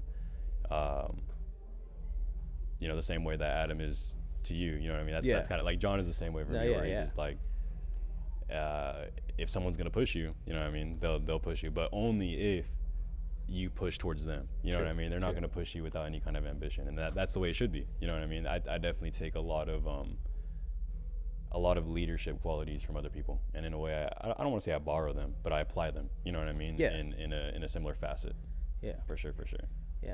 Yeah, I like that because I really do feel like people can become something just because they have someone not in their ear, but just they have voices around them being like, hey, you can do it. And then because there are some people that want to become something, but then they have people in their ear being like, oh no, for sure. I was never told Croaked was trash. Everyone who ever fucked with it, or anyone who ever saw it, was, lack of a better term, was kind of glazing, to a point where it inflated my head mad fat, and Dude, it was definitely not healthy for a 16-year-old to be told that he's I swear to you, I thought Croaked I was gonna get rich. I thought I was never gonna have to work a job. You know what I mean? I was like, bro, I'm good. I'm set out and I'm chosen, and it just was all bad. It was all bad. But you live through it, and I am where I am now, and I think that it made me a stronger person. I think that it's allowed me to understand the role that I play, and that I've chosen to be the boss. You know what I mean? In whatever regard that you put on different hats. Obviously when I'm working over at the screen printing shop, I'm not the boss. You know what I mean? No, yeah. But when it comes to how I carry myself, you know what I mean? And I think that's where it all stems from. If you don't carry yourself as someone who has value, then you won't ever have value. But if you carry yourself as someone who has value, you know what I mean?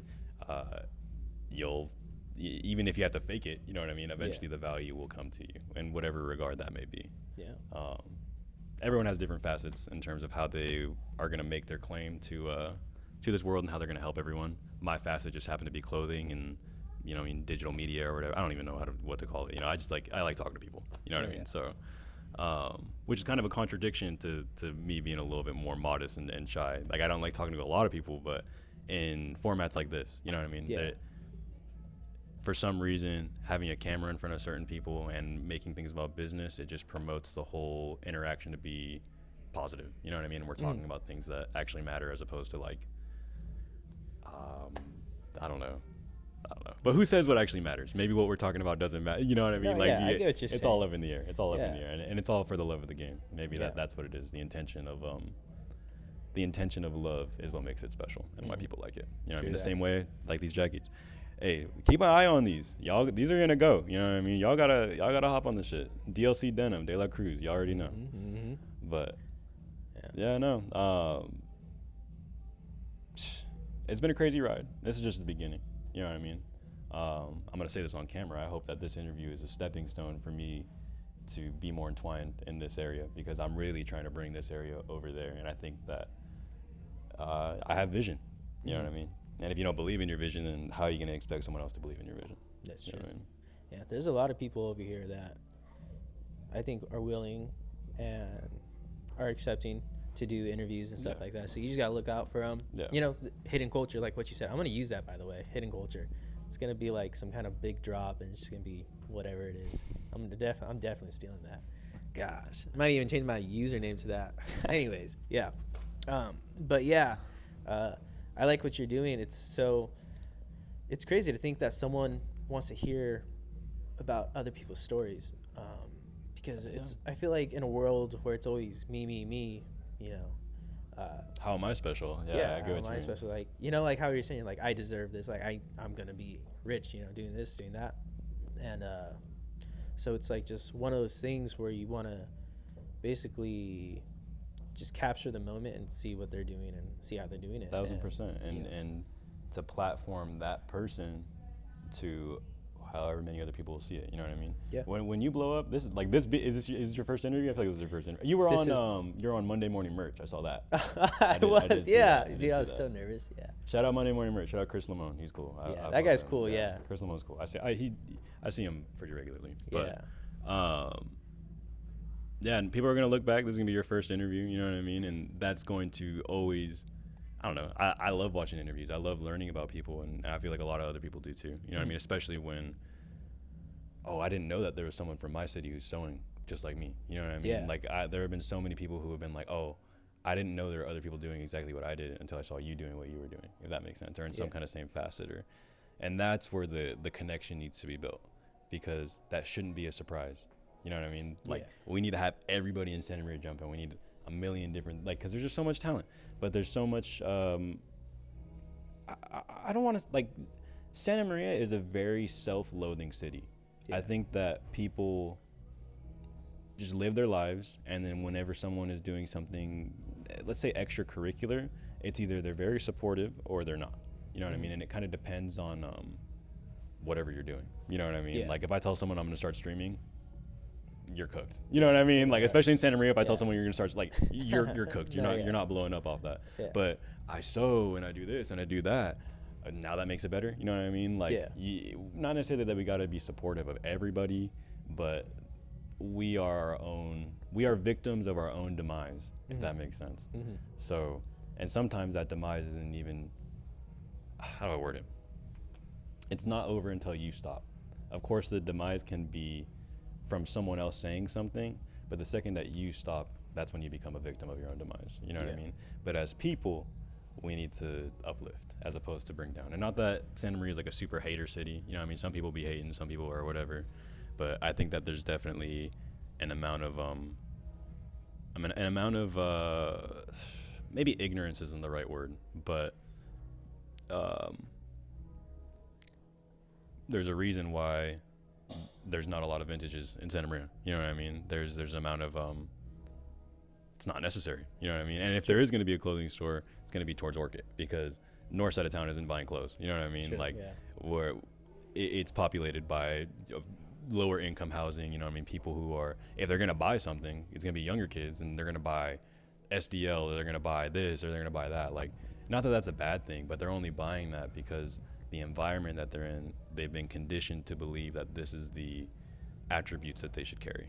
You know what I mean? The same way, like when you started skating, the attributes that you thought you should carry, it changed your style. You know what I mean? And that's kind of a little bit, I feel like, more of a healthy-esque thing. But the things that are glorified in these lower income neighborhoods are just not so positive. You know what I mean? No, not I get so that. positive. And so that's definitely why I want to bring this over to Santa Maria, because, well, I think it's a stepping stone for my career. I think that I believe in the idea of, I don't want to say polluting, but owning an amount of market share per location, as opposed to it being worldwide. If I'm competing worldwide with all these other clothing brands, I'm cooked. I'm using that shit a lot right now. That's in my vocabulary, but I'm chopped. Like I'm not finna make it, because I'm competing against things that are already established. Who gives a fuck about me doing anything? But if I'm competing in this general area and I'm doing things that are promoting other people in my area, then that's that real tie. That's where people really start to love you, and that's why Crocs succeeded. You know what I mean? Because people felt it, and it was love, and it was not just self-sufficient, if that makes sense, or self-serving. That's the better word. It's not just self-serving; it's serving to the community. You know what I mean? The same way I kind of view your sewing. You know, bro, I didn't know how to adjust waist on pants, and then I watched your fucking reel, and I was like, yo, that's how you do that shit. Like, and that's how you get the lines. Like, that's fucking that's genius. I've never thought about it like that. So same kind of thing. You know what I mean? No, I feel like it's funny because I work in San Luis, and then I go back home to Santa Maria, and then I pass by the what's the word when people like live in a city? It's like the capacity or whatever.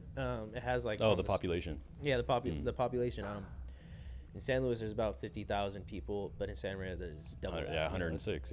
Yeah, and then so it's really crazy how there's a city of over 100,000, and yet if And there's less market share for yes. clothing to exist out there. You know what I mean? Yeah. It's all about demographic. It's all It's- about demographic. it's demographic, layout, and location too, because like Adam, this wasn't his first store. This is his second store, and the first store is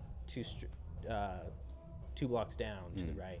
And if he stayed there, he wouldn't be having this traffic. He wouldn't be having this flow. And even though, you know, it's like, I hate to say this, but like, this block is like San Luis in a way, and then 2 blocks down to the right is Santa Maria. And I feel like, but at the same time, he got that attention. He got that, he got that attention with other people. He brought people in.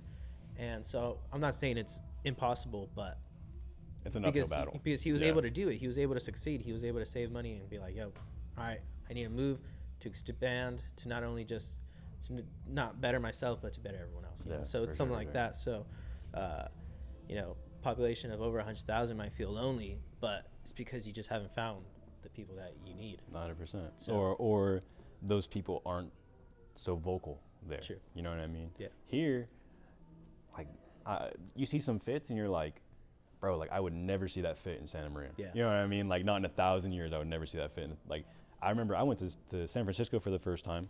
My ass is I'm wearing a neon yellow fucking shirt with a red and white like diamond pattern sweater vest. Yeah. I got no business wearing that. But if I wasn't in SF, I would be self-conscious about that. Yeah. You know what I mean? Like there's definitely an amount of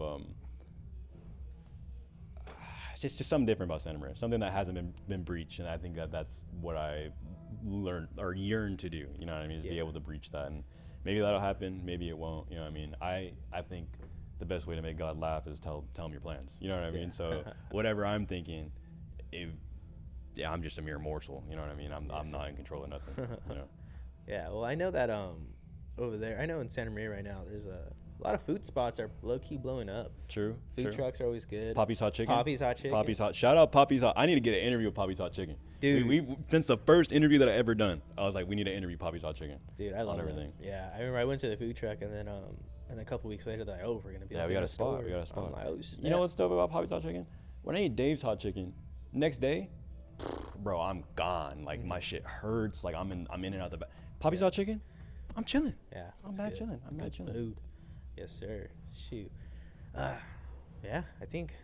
I'll say that was pretty lengthy. That was pretty cool. I've never been interviewed before. It's about 2:08, almost an exact hour. That's dope. Well, I appreciate you. I appreciate your time. Of course. De La Cruz Denim. Don't forget it. It's gonna be here. It's gonna be everywhere. Y'all gonna see it. Y'all gonna know. You know what I mean? We're all gonna be doing it up. I appreciate your time. I appreciate your interview. course, It's kind of thank weird. you. It's kind of weird ending it from this end. You know well, what I mean? I'm glad we did it like this though, because you and me, we both got stuff to do, and we're gonna do it. Yeah, Yeah, for sure. And I hope appreciate that we're able to do it together. Yes, But yes, of course. 1054. Until the next time. Love. Thank you. I appreciate you. Thank you, man. That was awesome.